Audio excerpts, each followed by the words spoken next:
அனைவருக்கும் வணக்கம். தமிழ் மரபு அறக்கட்டளை கடிகை பிரிவு, தமிழ்நாடு டெஸ்க், கொரியா குடியரசு மற்றும் சென்னை பல்கலைக்கழகம் மூன்றும் ஒருங்கிணைத்து நடத்தும் தமிழ் கொரிய தொடர்பு மீளாய்வுகள் என்னும் தலைப்பிலான இணைய வழி கருத்தரங்கம் இப்பொழுது தொடங்குகிறது. இது எங்களுடைய 383வது இணைய வழிக்கூடல் என்பதை நாங்கள் பெருமையோடு உங்களுக்கு தெரியப்படுத்திக் கொள்கிறோம். இன்றைய கருத்தரங்கிற்கு வருகை தந்திருக்கும் அறிஞர்கள், ஆய்வாளர்கள், ஆய்வுரைஞர்கள், மாணவர்கள், நண்பர்கள், அன்பர்கள் அனைவரையும் அன்புடன் வரவேற்கிறோம். வந்தவர்களை முறையாக வரவேற்பதற்கு தமிழ்நாடு டெஸ்க் கொரியா குடியரசு சங்கத்தினுடைய தலைவர் கோவி சரவணன் அவர்களை அன்புடன் அழைக்கிறோம். வணக்கம் முனைவர் பாப்பா அவர்களே, மிக்க நன்றி. திக்கட்டும் தேன் தமிழ் பரவட்டும் என்றும் வாக்கியத்தோடு அறிவு சார்ந்து இங்கு கலந்துரையாட வந்திருக்கும் அனைத்து தமிழ் உறவுகளையும் தமிழ்நாடு டெஸ்க் தென்கொரியாவின் சார்பாக நான் வரவேற்கின்றேன். இன்று நாம் கண்களில் விரியும் இந்த நிகழ்வு சாதாரண ஒரு நிகழ்வு அல்ல.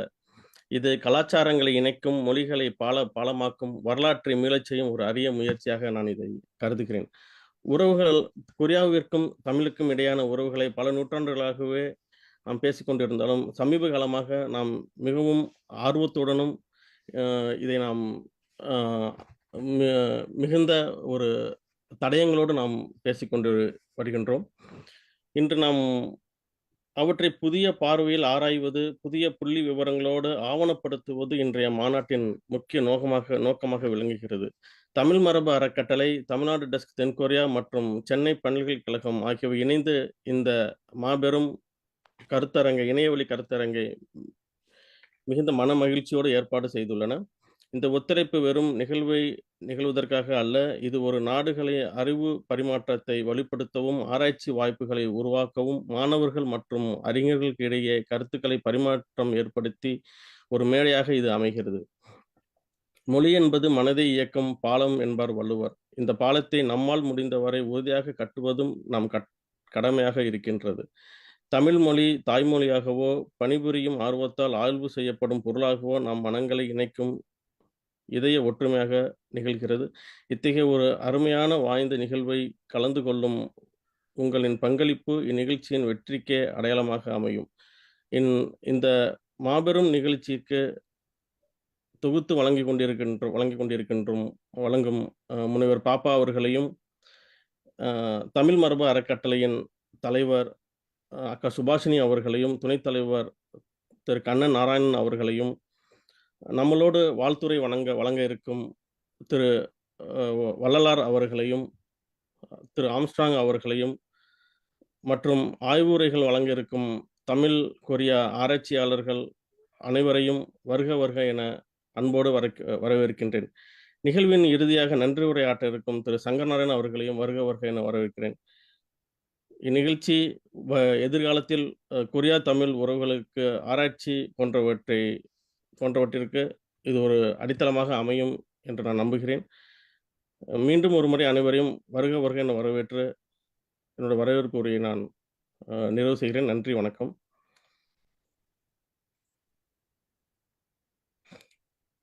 நிகழ்வின் அடுத்ததாக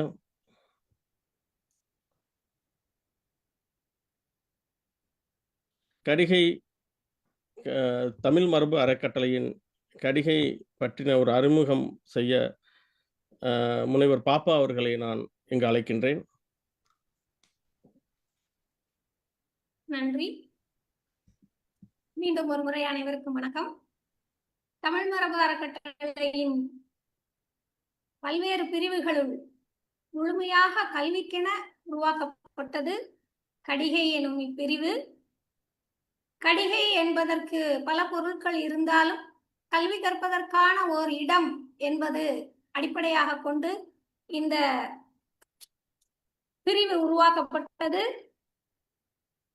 இது 2020 ஆண்டு மே திங்கள் 19ஆம் நாள் கடிகை பிரிவு தொடங்கப்பட்டது.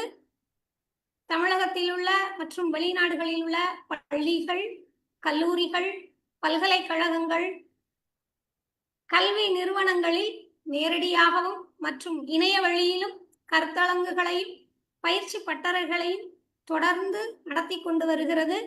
இந்த கடிகை அமைப்பு சங்க இலக்கியம், கல்வெட்டு, தென்கிழக்கு மற்றும் தூரக்கிழக்கு கல்வி மையம், ஐரோப்பிய தமிழியல் என 4 பிரிவுகளின் கீழ் செயல்பட்டு வருகிறது. இந்த பிரிவு சிறப்பு சொற்பொழிவுகள், ஐரோப்பிய தமிழியல் குறித்த கருத்தரங்குகள், 4 கல்வெட்டு, தமிழி கல்வெட்டு, எழுத்து மற்றும் வாசிப்பு பயிற்சி குறித்த பயிலரங்குகள் என கல்வெட்டுகள் குறித்து மாணவர்களிடையே, பொதுமக்களிடையே விழிப்புணர்வை தொடர்ந்து தடம் பதித்து வருகிறது. இருந்தாலும் தமிழ் ஆய்வுலகில் மைல்கல்லாக நிற்கும் சில செயல்பாடுகளை மட்டும் நான் இங்கு குறிப்பிட விரும்புகிறேன். முதலில் சங்கம் பீடியா என்பது சங்க செய்யுட்களின் சொல்லடைவு, தொடரடைவுக்கான வலைப்பக்கம்.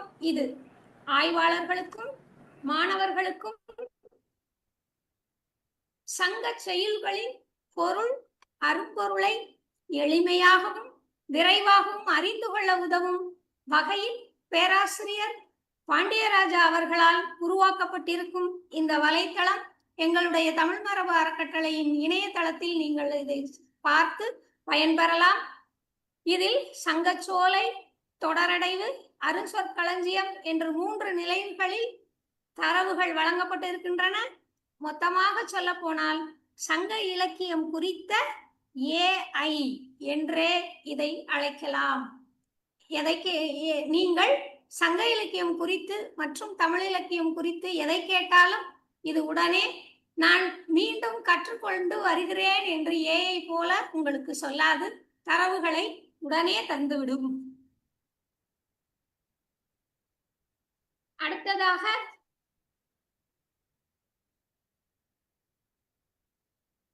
தமிழ் மரபு அறக்கட்டளை கடிகையும் மையத்தலைமைகள் 2 பிரிவுகளும் இணைந்து 2020ஆம் ஆண்டு இணைய வழியில் 5 நாட்கள் நடத்திய பெண்கள் விழிப்புணர்வு கருத்தரங்கம் மிக சிறப்பான ஒன்று.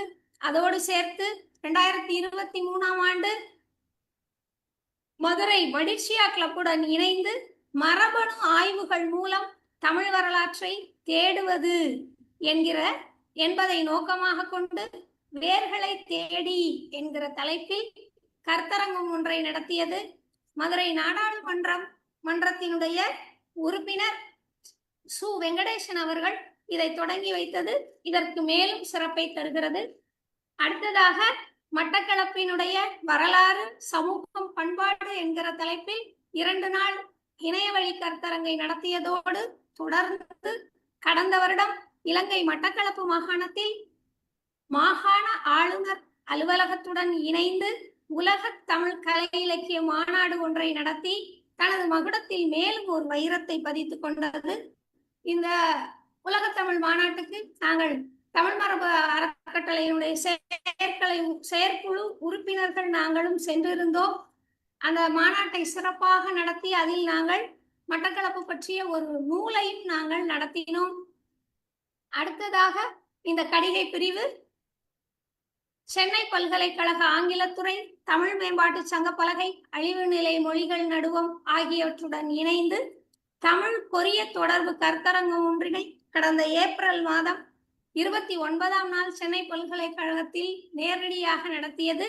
மொழி, வரலாறு, சமூகம், பண்பாடு என்கிற வகையில் இக்கருத்தரங்கின் ஆய்வு பார்வை அமைந்திருந்தது. ஆய்வாளர்கள், மாணவர்கள், பொதுமக்கள் என 100 பேர் கலந்து கொண்டது இந்த கருத்தரங்கத்திற்கு மேலும் சிறப்பு சேர்த்தது. அந்த கருத்தரங்கில் பங்கு கொள்ள முடியாத எல்லோரும் எங்களை கலந்து கொள்ள வேண்டும் என்று எங்களிடம் கேட்டுக்கொண்டதன் விளைவாகத்தான் இன்றைய கருத்தரங்கும்.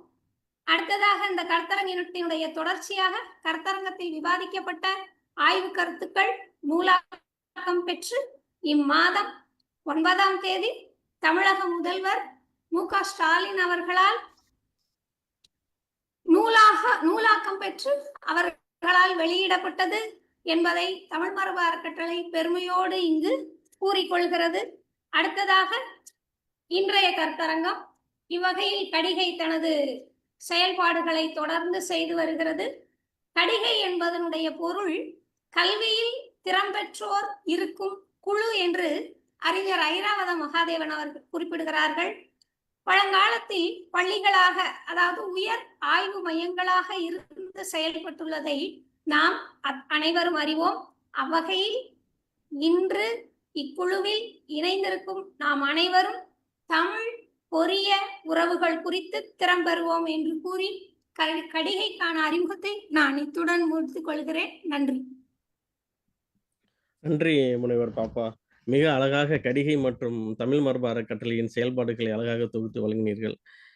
மிகவும் ஒரு நாங்கள் அந்த நிகழ்வுகளில் ஒரு சில நிறைய பலரும் இங்கே பங்கு பெறாவிட்டிலும் அதில் கலந்து கொள்ளாவிட்டாலும் நீங்கள் சொன்னது அப்படியே உங்கள் கூடவே நாங்கள் அப்படியே அதில் பயணித்து நாங்கள் இலங்கை வந்த மாதிரி இருந்தது. அங்கே வந்து நடந்த நிகழ்வுகள் எல்லாமே பார்த்த மாதிரி இருந்தது. ரொம்ப மகிழ்ச்சி. இது இந்த கருத்தரங்கின் அடுத்த நிகழ்வாக இந்த கருத்தரங்கத்தின் நோக்க உரையை வழங்க முனைவர் சுபாஷினி அவர்களை நான் அழைக்கின்றேன். அவர்கள் தமிழ் மரபு அறக்கட்டளையின் நிறுவனர் மற்றும் தலைவராக நம்மளோடு பல தமிழுக்கும் நமக்கும் பல வகையில் தொண்டாற்றி கொண்டு நமக்கான வழிகாட்டுதலை வழங்கி கொண்டிருக்கிறார்கள். அவரை இப்பொழுது இந்த கருத்தரங்கிற்கான நோக்க உரை வழங்க நான் வரவேற்கிறேன். நன்றி. இந்த நிகழ்ச்சியை தொகுத்து வழங்கி கொண்டிருக்கும் டாக்டர் பாப்பா அவர்களுக்கும் டாக்டர் சரவணன் அவர்களுக்கும் எனது நன்றி. இந்த நிகழ்ச்சி ஏற்பாட்டை கடந்த 3 வாரங்களாக இவர்கள் இருவரும் மற்றும் குழுவை சேர்ந்த அனைவரும் சேர்ந்து இந்த நிகழ்ச்சியை இன்றைக்கு ஏற்பாடு செய்திருக்கின்றார்கள்.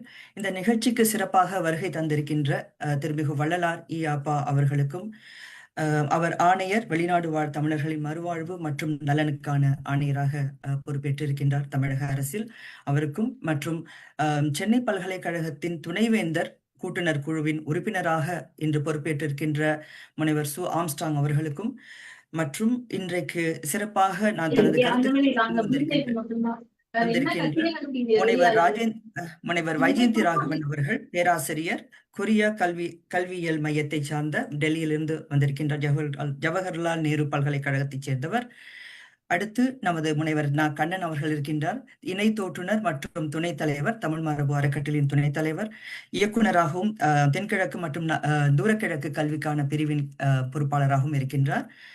பிறகு முனைவர் ஹரிபாலன் அவர்கள் கொரிய மொழி பண்பாட்டாய்வாளர், அவரோடு ஆய்வு மாணவர்களாக திருமிகு வி. புவனா அவர்கள் சென்னை பல்கலைக்கழகத்திலிருந்து, மற்றும் திருமிகு பவானி ரவிச்சந்திரன் அவர்கள், மேலும் சில ஆய்வாளர்களும் வந்திருக்கின்றார்கள். கொரியா தமிழ் தொடர்பான பல்வேறு வகையில் ஆய்வுகளை மேற்கொண்டு வருகின்ற ஆய்வு மாணவர்கள், ஆய்வாளர்கள், மற்றும் தமிழில் ஆர்வமுள்ள மாணவர்கள், தமிழ் தொடர்பான ஆய்வுகளை மேற்கொண்டு வருகின்ற உங்கள் அனைவருக்கும் எனது இனிய வணக்கத்தை, காலை அல்லது மாலை, மதியம், இரவு வணக்கத்தை தெரிவித்துக் கொள்கின்றேன். ஏனென்றால் இணையம் வழி நாம் இணைந்திருக்கும் பொழுது நமக்கு உலகின் பல்வேறு பகுதிகளிலிருந்து நாம் பேசிக்கொண்டிருக்கிறோம்.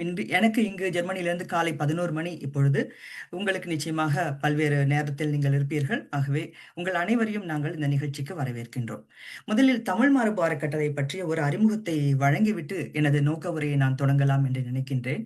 தமிழ் மரபு அறக்கட்டளை 2001ஆம் ஆண்டு அதிகாரப்பூர்வமாக தொடங்கியது, 2001.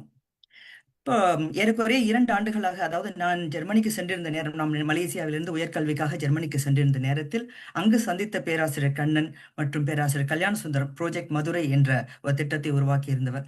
அவர்களோடு பேசிய பொழுது தமிழ் மரபு சார்ந்த விஷயங்களை ஆவணப்படுத்த வேண்டும் என்ற நோக்கத்தில் ஒரு அமைப்பை உருவாக்க வேண்டும் என்று 2000 ஆண்டிலிருந்து அதற்கு தேவையான ஒரு ஃப்ரேம் ஒர்க் தயார் செய்து, அதற்கு பிறகு 2001ஆம் ஆண்டு ஆகஸ்ட் மாதம் தமிழ் மரபு அறக்கட்டளை என்ற ஒரு அமைப்பை மலேசியாவில் நடந்த ஒரு மிகப்பெரிய ஒரு மாநாட்டில் அதை தொடங்கி வைத்தோம்.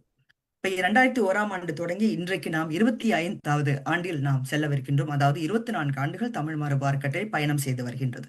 இப்போ தமிழ் மரபு அறக்கட்டளையின் பணிகள் இதுவரைக்கும் என்னென்ன செய்திருக்கிறோம் அப்படின்னு பார்க்கும்பொழுது, ஏனென்றால் தமிழ் பற்றி ஆய்வு செய்பவர்கள் அல்லது ஆர்வம் உள்ளவர்கள் அனைவருமே உலகின் பல இடங்களில் இருக்கின்றார்கள், தமிழ்நாடு மாத்திரம் அல்ல. ஆக பல நாடுகள் இருக்கின்றார்கள்.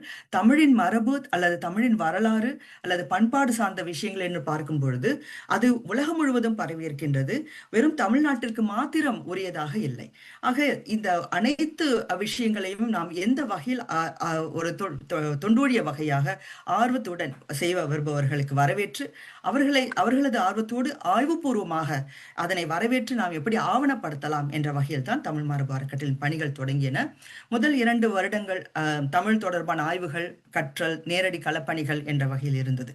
அதற்கு பிறகு பிரித்தானிய லைப்ரரி இருக்கு இல்லையா, பிரிட்டிஷ் லைப்ரரி, பிரித்தானிய நூலகம், அதில் 2003ஆம் ஆண்டு அங்கு நேரில் சென்று அங்குள்ள அரிய நூல்களை மின்னாக்கம் செய்வது பற்றி நாங்கள் கலந்தாலோசித்து அந்த பணியை தொடங்கினோம். ஏனென்றால் 2003 இன்றைக்கு பார்த்தோம்னா டிஜிட்டலைசேஷன்ங்கிற டாபிக் வந்து ரொம்ப எல்லாருக்கும் தெரிஞ்ச ஒரு விஷயமா இருக்கு. ஆனா 2001-2 அந்த காலகட்டங்களில் எந்த டெக்னாலஜி யூஸ் பண்றது, எந்த வகையான கருவிகள் பயன்படுத்துறதுங்கெல்லாம் தெரியாத காலகட்டம். இப்போ அந்த காலகட்டத்தில் தமிழ் நூல்களை பற்றிய ஒரு தொடர்பாக நாம் வந்து அவற்றை எப்படி ஆவணப்படுத்தலாம் என்ற முயற்சியை தொடங்கினோம்.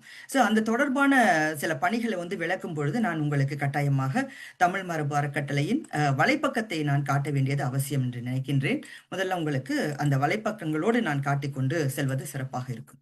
சரி, இது நமது தமிழ் மரபு அறக்கட்டளையின் வலைப்பக்கம். எல்லாருக்கும் தெரியும்னு நினைக்கிறேன்.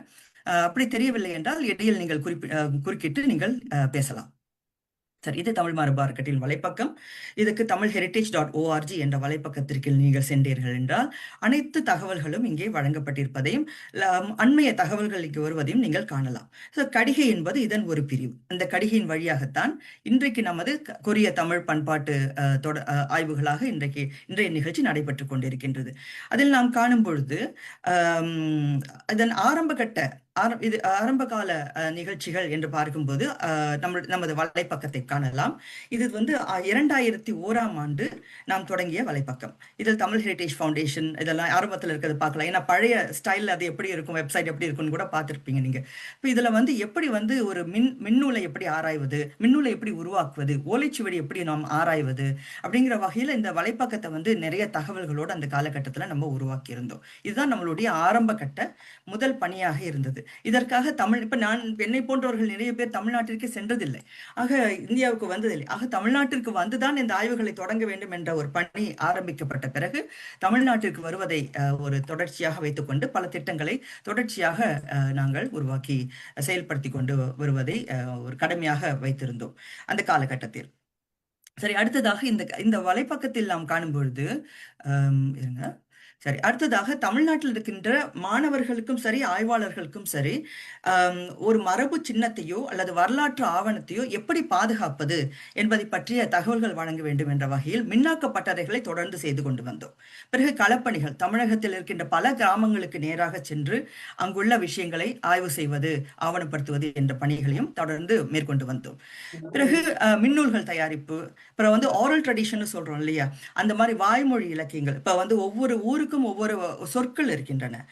இப்ப இஸ்லாமியர்களுடைய சில வழக்கு மொழிகள் இருக்கின்றன, தமிழ் இஸ்லாமிய வழக்கு மொழிகள், மதுரை பேச்சு இருக்கு, திருநெல்வேலி பேச்சு இருக்கு. இந்த மாதிரியான விஷயங்கள், நாட்டார் பாடல்கள், இந்த மாதிரியான விஷயங்கள் எல்லாம் வந்து ஆடியோ பதிவுகளாக நாங்கள் உருவாக்கி செய்து வந்தோம். பிறகு தமிழகத்திலும் ஐரோப்பா, இங்கிலாந்து, தென்னாப்பிரிக்கா என பரவலாக நேரடியாக சென்று நாங்கள் ஒவ்வொரு நாடுகளிலும் நேரம் கிடைக்கும் போதெல்லாம் ஆய்வாளர்கள் தமிழ் தொடர்பான மரபு விஷயங்களை எப்படி ஆவணப்படுத்தலாம் என்ற பணிகள் எல்லாம் நாங்கள் தொடர்ந்து செய்து வந்தோம்.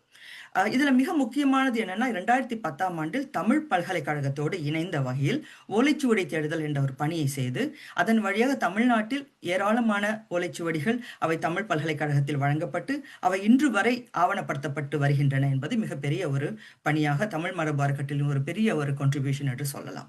அதற்கு பிறகு 2010ஆம் ஆண்டில் நடந்த செம்மொழி மாநாட்டில், அது தமிழக அரசின் ஏற்பாட்டில் நடந்தது. அதில் பேராசிரியர் கண்ணனும் நானும் 4 அமர்வுகளில் பேசினோம். அந்த காலகட்டத்தில் எவ்வாறு மின்னாக்கம் செய்வது என்பதை பற்றியும், எப்படி தமிழ் மரபு அறக்கட்டளை டிஜிட்டலைசேஷன் அப்படிங்கிற டாபிக் அதை வந்து எப்படி நம்ம ஹேண்டில் பண்றோம், அதன் வழியாக எப்படி ஆடியோ, வீடியோ, டெக்ஸ்ட், இமேஜ் இதெல்லாம் எப்படி வந்து ஆவணப்படுத்தலாம், எப்படி ஆவணப்படுத்தி இருக்கின்றோம் என்ற விஷயங்களை பற்றிய உரைகளாக அது அமைந்தது. அதற்கு பிறகு நமது தகவல் களஞ்சியம் என்பது உருவாக்கப்பட்டது. தகவல் களஞ்சியம் இங்கே இருக்கு, நீங்க வெப்சைட்ல பார்க்கலாம். இது தகவல் களஞ்சியம். இந்த தகவல் களஞ்சியத்தை உருவாக்கினோம். அதற்கு பிறகு 2012ஆம் ஆண்டு தமிழகத்தில் குடைவரை கோயில்கள் அப்படிங்கிற ஒரு வலைப்பக்கத்தை உருவாக்கணும். ஏன் தமிழகத்தில் குடைவரை கோயில்கள்? ஏன்னா நமக்கு வந்து இந்த குடைவரை கோயில்களே நம்ம மறந்துட்டோம். தமிழகத்தில் வந்து கோயில்கள் இருக்கு அப்படின்னு பார்ப்போமே தவிர அந்த ஏன்ஷியன்ட் டைப் ஆஃப் எப்படி அந்த எவல்யூஷன் ஆஃப் டெம்பிள்ஸ் அப்படிங்கிற ஆர்கிடெக்சர், டெம்பிள் ஆர்கிடெக்சர் அப்படிங்கிறத மறந்துட்ட ஒரு சூழல்ல இப்ப தமிழகத்தில் குடைவரை கோயில்கள் அப்படிங்கிற ஒரு ப்ராஜெக்ட் அதை ஆரம்பிச்சு இந்த இதில் பார்க்கலாம். தமிழ்நாட்டில் எங்கெங்கெல்லாம் வந்து ராக் கட் டெம்பிள்ஸ் இருக்கு அப்படிங்கிறதுக்காகவே இந்த பெரிய ப்ராஜெக்ட் செஞ்சோம். ஸோ இந்த ப்ராஜெக்ட் வழியா நிறைய ஆவணப்படுத்தும் பணிகள் வந்து தொடர்ச்சியாக நிறைய செய்யப்பட்டது. அதற்கு அடுத்ததாக நம்மளுடைய பணிகள் வந்து பார்த்தோம் என்றால் இந்த 2013 தமிழகத்தில் இஸ்லாம் என்ற ஒரு வலைப்பக்கம். ஸோ இந்த திட்டத்திற்காக தமிழ்நாட்டின் பல்வேறு பகுதிகளுக்கு சென்று குறிப்பாக ஒரு 4 டிஸ்ட்ரிக்ட் எடுத்திருந்தோம்னு நினைக்கிறேன். ஸோ அந்த பகுதிகளில் முக்கியமாக வடசென்னை, மதுரை, ராமநாதபுரம், திருநெல்வேலி இங்கெல்லாம் வந்து தமிழ் இஸ்லாம் எப்படியெல்லாம் உருவானது, பரவியது, அதற்கு வந்து மிடில் ஈஸ்ட் கண்ட்ரிலேருந்து வந்தவங்க, இப்போ பஹ்ரைனா இருக்கலாம், இல்லை சவுதி அரேபியா, ஈரான், ஈராக்லேருந்து வந்த முஸ்லீம்கள் கிபி 6ஆம் நூற்றாண்டு, 7ஆம் நூற்றாண்டு, 8ஆம் நூற்றாண்டு, 9 இந்த காலகட்டத்தில் வந்தவர்கள்லாம் எப்படிப்பட்ட ஒரு தமிழ் இஸ்லாம் அல்லது மரைக்காயர்களுடைய வணிகம், இந்த மாதிரியான பல விஷயங்களை ஆவணப்படுத்தும் திட்டமாக இந்த திட்டம் உருவானது. இதற்கு பிறகு தமிழகத்தில் சமணம் அந்த வலைப்பக்க உருவாக்கம், அதற்காக நேரடி களப்பணிகள் 2013 தொடங்கணும். ஸோ இந்த பணிகளின் வழியாக நீங்க பார்க்கலாம் செஞ்சி, திருவண்ணாமலை, மதுரை, விழுப்புரம் இந்த பகுதிகள்லாம் ரொம்ப கோர் பிளேசஸ்ன்னு சொல்லலாம். ஏன்னா சமணம்க்கு, ஜெயினிசம்க்குன்னு சொல்ல போனா. ஸோ அதற்கான பல ஆவண பதிவுகள் அப்படின்னு பார்த்தீங்கன்னா இந்த வலைப்பக்கம் முழுதும் நீங்க நிறைய இருக்கிறத பார்க்கலாம். வீடியோஸ், அப்புறம் வந்து தமிழ் எழுத்துக்கள் உள்ள கல்வெட்டுக்கள், அப்புறம் கட்டுரைகள் என்ற வகையில வந்து நிறைய ஆவணப்படுத்தல் பணிகள் அந்த காலகட்டத்தில் நடந்தன. அதற்கு பிறகு பார்த்தோம்னாக்கா தூத்துக்குடி, திருவண்ணாமலை மாவட்ட வரலாறு, பிறகு வந்து சோழர் கால கோயில்கள் வரலாறு, இதெல்லாம் 2013, 2014 இந்த காலகட்டத்தில் நிறைய பண்ணோம். இந்த வலைப்பக்கங்கள்லாம் தனித்தனியா இருக்கு, நீங்க பார்க்கலாம். அதற்கு பிறகு 2016 வந்து கோப்பன்ஹேகன், அதாவது கோப்பன்ஹேகன் இப்போ ஐரோப்பாவில் இருக்கு. இப்போ ஐரோப்பாவில் இருக்கின்ற தமிழ் தொடர்பான விஷயங்களை செய்வதற்காக ஒரு தனி வலைப்பக்கம் இருக்கு. ஆனாலும் இதில் நீங்க பார்க்கலாம் British library rare Tamil book digitisation இந்த ஆக்டிவிட்டி. அதற்கு பிறகு ராயல் லைப்ரரி ஆஃப் கோப்பன்ஹேகன் டென்மார்க்ல வந்து Tamil bomb leaf digitisation project அது வந்து செய்தோம்.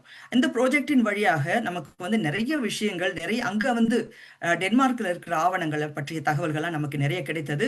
அதில் குறிப்பாக மிக முக்கியம் வாய்ந்த தரங்கம்பாடியை வந்து டென்மார்க் மக்களுக்கு வந்து டென்மார்க் அரசுக்கு வந்து குத்தகைக்கு கொடுத்த அந்த தங்க ஆவணத்தை கூட நம்ம நேரடியாக சென்று அங்கே ஆவணப்படுத்திய அந்த பெரிய முக்கியமான நிகழ்வுகளை எல்லாம் இந்த நேரத்தில் நாம் செய்து முடித்தோம் என்பது சொல்லிக்கிறதுல வந்து தமிழ் மரபு கட்டளை பெருமை கொள்கிறோம். உண்மையில் அது ஒரு பெரிய ஒரு விஷயமாக செய்து முடித்தோம். பிறகு வந்து கீழடி அகழ்வாய்வுக்கென்று ஒரு தனி வலைப்பக்கம். ஏனென்றால் உங்களுக்கு தெரியும், கீழடி அகழ்வாய்வு வந்து திரு அமர்நாத் அவர்கள் ஆரம்பித்த சமயத்தில் அவருக்கு இருந்த பெரிய எதிர்ப்புகள் அது இன்றைக்கு வரைக்கும் தொடர்ந்து கொண்டிருக்கின்ற சர்ச்சை தொடர்கின்றது. ஆனால் அதற்காக அந்த ஆவணங்களை பாதுகாக்க வேண்டும் என்பதற்காகவே கீழடி வைகை நாகரிகம் என்பதற்காக ஒரு தனி வலைப்பக்கம் திட்டத்தை உருவாக்கி இதுல வந்து அது தொடர்பான அவருடைய ஆவணங்கள், இதெல்லாம் வந்து ஃபர்ஸ்ட் ரேர் மெட்டீரியல் சொல்லலாம்.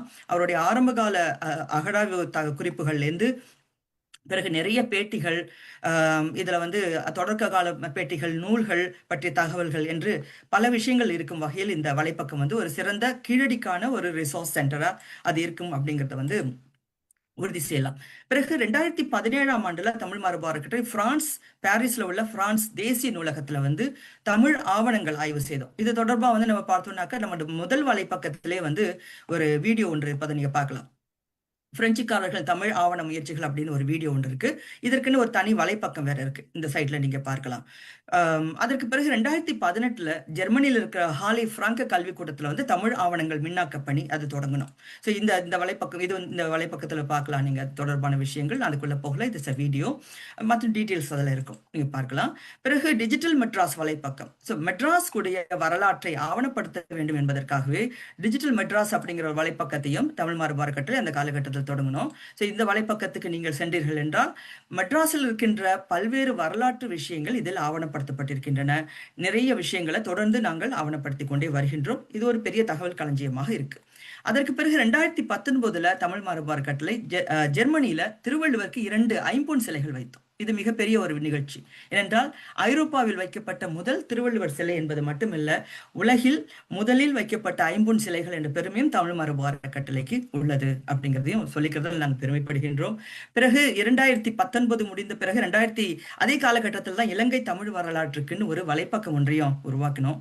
பிறகு கடிகை அமைப்பு 2020 கொரோனா நேரம், அந்த நேரத்தில் நிறைய ஃபீல்டு ஒர்க் செய்ய முடியல தமிழ் மரபு அறக்கட்டளையினால. அந்த சமயத்தில் தான் சங்கம் பீடியாவுக்கு தொடக்கம் செய்து பிறகு கடிகை அமைப்போட தொடக்கம். இன்றைக்கு நம்ம பேசிக்கொண்டிருக்க கடிகை அமைப்பு, அது பற்றிய செயல்பாடுகள் நிறைய வந்த காலகட்டம். பிறகு 2021 மலாயா சிங்கைக்கான ஒரு வரலாறு அப்படிங்கிற வகையில ஒரு வலைப்பக்கம் மலேசிய சிங்கை வரலாறு அதுவும் இருக்கு, ஒரு வலைப்பக்கம் திறந்தோம். பிறகு 2023 தமிழகத்தில் பௌத்தம் ஆய்வு அது தொடங்கப்பட்டது. அதற்கென்று ஒரு வலைப்பக்கம் இப்பொழுது உருவாக்கப்பட்டிருக்கிறது. 2024 அதாவது சென்ற ஆண்டு நிறைய நிகழ்ச்சிகள் நடந்திருக்கின்றன. குறிப்பாக மட்டக்களப்புல தமிழ் மரபு அறக்கட்டளை அங்க ஒரு வரலாற்று பண்பாட்டு தொடர்பான ஒரு நிகழ்ச்சியை செய்து வைத்தோம். ஆக இந்த நிகழ்ச்சி என்பது இலங்கை வரலாற்றிலேயே மிக முக்கியத்துவம் வாய்ந்தது. ஏனென்றால் அங்கே நடத்தப்பட்ட, அது மட்டக்களப்பு மாவட்டத்தில் நடத்தப்பட்ட முதல் நிகழ்ச்சி அது என்ற ஒரு பெருமைக்குரியது அது. அதற்கு பிறகு முதல் கருத்தரங்கம், அதாவது ஆய்வு கருத்தரங்கம் என்று பெருமைக்குரியது அது. அடுத்ததாக நமக்கு கல்வெட்டு பயிற்சிகள், தொடர்ந்து கடிகையின் வழியாக கல்வெட்டு பயிற்சிகளை நடத்தி வருகின்றோம். இணையம் வழியாகவும் நேரடியாகவும் நடத்தி வருகின்றோம். பதிப்பக பிரிவின் வழியாகவும் நாம் தொடர்ந்து நிகழ்ச்சிகளை செய்வது போலவே நூல் வெளியீட்டையும் நாம் செய்து வருகின்றோம். அதில் தமிழ் மரபு அறக்கட்டளையின் நூல்கள் நீங்கள் நிச்சயமா பார்க்க வேண்டும். ஏனென்றால் அதை நீங்கள் வாங்குவதன் வழியாக தரமான ஆய்வு நூல்களை பெறுகின்ற சிறப்பு உங்களுக்கு கிடைக்கும் என்பதையும் இங்கே உறுதியாக சொல்லிக்கிறேன். லிங்க் நம்ம டீம்ல இருக்கவங்க நீங்க லிங்க் போட்டுருங்க. இது எல்லாமே தமிழ் மரபு அறக்கட்டளை வெளியீடுகள் தான். இது வரைக்கும் ஒரு 35 நூல்கள் தமிழ் மரபு அறக்கட்டளை வெளியிட்டிருக்கோம். ஸோ அதுல எல்லாமே நீங்க பார்க்கலாம். தொல் மனித இனங்கள், தமிழ் புத்தாண்டு, அப்புறம் மக்கள் வரலாறு, மட்டக்களப்பு, சிந்துவெளி திறவுகோல், பிறகு பாதை மாறிய ஆறுகள், எல்லாமே ஆய்வு நூல்கள். இப்போ அதுல கொரியாவின் தமிழ்ச்சுவடுகள் என்ற நூலும் இடம்பெறதை நீங்க பார்க்கலாம். பிறகு சிதம்பரம் வரலாறு, கடல் கொண்ட நிலங்கள், பிறகு 10 பாட்டில் சொல்லோவியம், இப்படி நிறைய நூல்கள் இருக்குதா நீங்க பார்க்கலாம். இந்த வலைப்பக்கத்துக்கு போய் பாருங்க. அதன் வழியா உங்களுக்கு தமிழ் மரபு அறக்கட்டளை வெளியிட்டு இருக்க நூல்களை பற்றி உங்களுக்கு நிறைய விஷயங்கள் தெரியும். அது மட்டும் இல்லாமல் தமிழக அரசோட நம்ம இணைந்து பல பணிகளை தொடர்ச்சியா செய்துட்டு வரோம். அதுல மிக முக்கியமானது இன்றைக்கு வள்ளலார் ஐயா வந்திருக்கின்றார்கள். இந்த அமைப்பு தொடங்கப்பட்டது, அதாவது இந்த வெளிநாடு வாழ் தமிழர் நலன் தொடங்கப்பட்ட 2021 ஆண்டு தொடக்கம் தமிழ் மரபு அறக்கட்டளை தொடர்ந்து அந்த பணிகளில் ஈடுபட்டு வரும். குறிப்பா அந்த சமயத்துல திருமிகு ஜெசிந்தா அவர்கள் பொறுப்புல இருந்தாங்க. அந்த சமயத்துல நிகழ்ச்சி ஏற்பாடுகளுக்கு, மாநாட்டின் ஏற்பாடுகளுக்கும் தமிழ் மரபு அறக்கட்டளை உலகளாவிய அளவில் இருக்கின்ற ஆய்வாளர்களை தொடர்பு கொண்டு அவர்களை அந்த நிகழ்ச்சியில் பங்கு கொள்ள செய்வதற்கு தொடர்பாளராகவும் அந்த நிகழ்ச்சியின் நிர்வாக குழுவில் அங்கம் பெற்றும் இருந்தோம் என்பது மிக மகிழ்ச்சியான ஒரு விஷயம். சரி, இதை தவிர்த்து இன்றைய நிகழ்ச்சி பற்றி வருவோம். அதாவது இந்த தமிழ் கொரியா ஆய்வுகள், இந்த பின்னணியோட இவ்வளவு பின்னணியோடையும் தமிழ் கொரிய ஆய்வுகள் ஏன் தேவை அப்படிங்கிற ஒரு நிகழ்ச்சி, அந்த ஒரு எண்ணம் இருக்கின்றது. அதாவது கிழக்காசிய நாடுகளை பற்றி ஆய்வுகள் நாம் தமிழ்நாட்டில் உள்ள பல்கலைக்கழகங்கள், எத்தனை பல்கலைக்கழகங்கள் மேற்கொள்கின்றன? தமிழ்துறை அல்லது வரலாற்றுத்துறை அப்படின்னு நம்ம பார்த்தோம் என்றால் நம்மளுடைய கவனம் எல்லாம் கிழக்காசியாவில் இருக்கின்ற நாடுகளோடு தொடர்பில் இருக்கின்றார்களா? இப்ப Malaysia, Indonesia, Cambodia, Laos, Thailand, China, Korea, அதுக்கப்புறம் நமக்கு தைவான் இருக்கு, பிலிப்பைன்ஸ், இந்த நாடுகள்லாம் இருக்கு. ஸோ இங்க உள்ள தொடர்புகளை பத்தி நம்ம என்ன பேசுறோம்? நம்ம நிறைய பெருமை பேசிக்கொண்டே இருக்கின்றோமே தவிர ஒரு கான்கிரீட்டான ரொம்பவும் ஒரு நல்ல ஆய்வுபூர்வமான லாங்குவேஜ், ஒரு லிங்குவிஸ்டிக் ரிலேஷன்ஷிப்ல உள்ள வகையிலையோ அல்லது இப்ப ஹிஸ்டாரிக்கல் பெர்ஸ்பெக்டிவ்லயோ அல்லது ஒரு ஆந்த்ரோபாலஜிக்கல் வியூலையோ நம்ம எந்த வகையான ஆய்வுகளை செய்யறோம்னா ரொம்ப குறைச்சலா இருக்கு. ஆக இதை பற்றி நிறைய ஆய்வுகள் நடைபெற வேண்டும் என்ற ஆர்வத்தோடு தமிழ் மரபு அறக்கட்டளை கிழக்காசியவியல் துறை என்ற ஒன்றை ஆரம்பித்தோம். அதே நேரத்துல ஐரோப்பியவியல் துறை என்ற ஒன்று இயங்குகிறது. அதை பற்றி இன்னைக்கு போகல. இந்த கிழக்காசியவியல் துறை அப்படிங்கன்னு வரும்போது டாக்டர் கண்ணன் அவர்கள் கொரியால ஏறக்குறைய 8 ஆண்டுகள் பணியாற்றிய பொழுது அவர் தமிழுக்கும் கொரியாவிற்கும், கொரிய மொழிக்கும் நிறைய தொடர்புகள் இருக்கு அப்படிங்கிறத பத்தி 2006 தொடக்கம் நிறைய எழுத ஆரம்பிச்சார். இப்போ நமக்குன்னு ஒரு பிளாட்ஃபார்ம் இருக்கு, மின் தமிழ் அப்படின்னு ஒரு பிளாட்ஃபார்ம் இருக்கு, வெப் பிளாட்ஃபார்ம். அதில் அவர் எழுத ஆரம்பித்த பிறகு உலகம் முழுவதும் தமிழுக்கும் கொரியாவுக்கும் தொடர்பு இருக்கின்றது அப்படிங்கிற பற்றிய ஒரு பேச்சுக்கள் நிறைய வர ஆரம்பித்தன.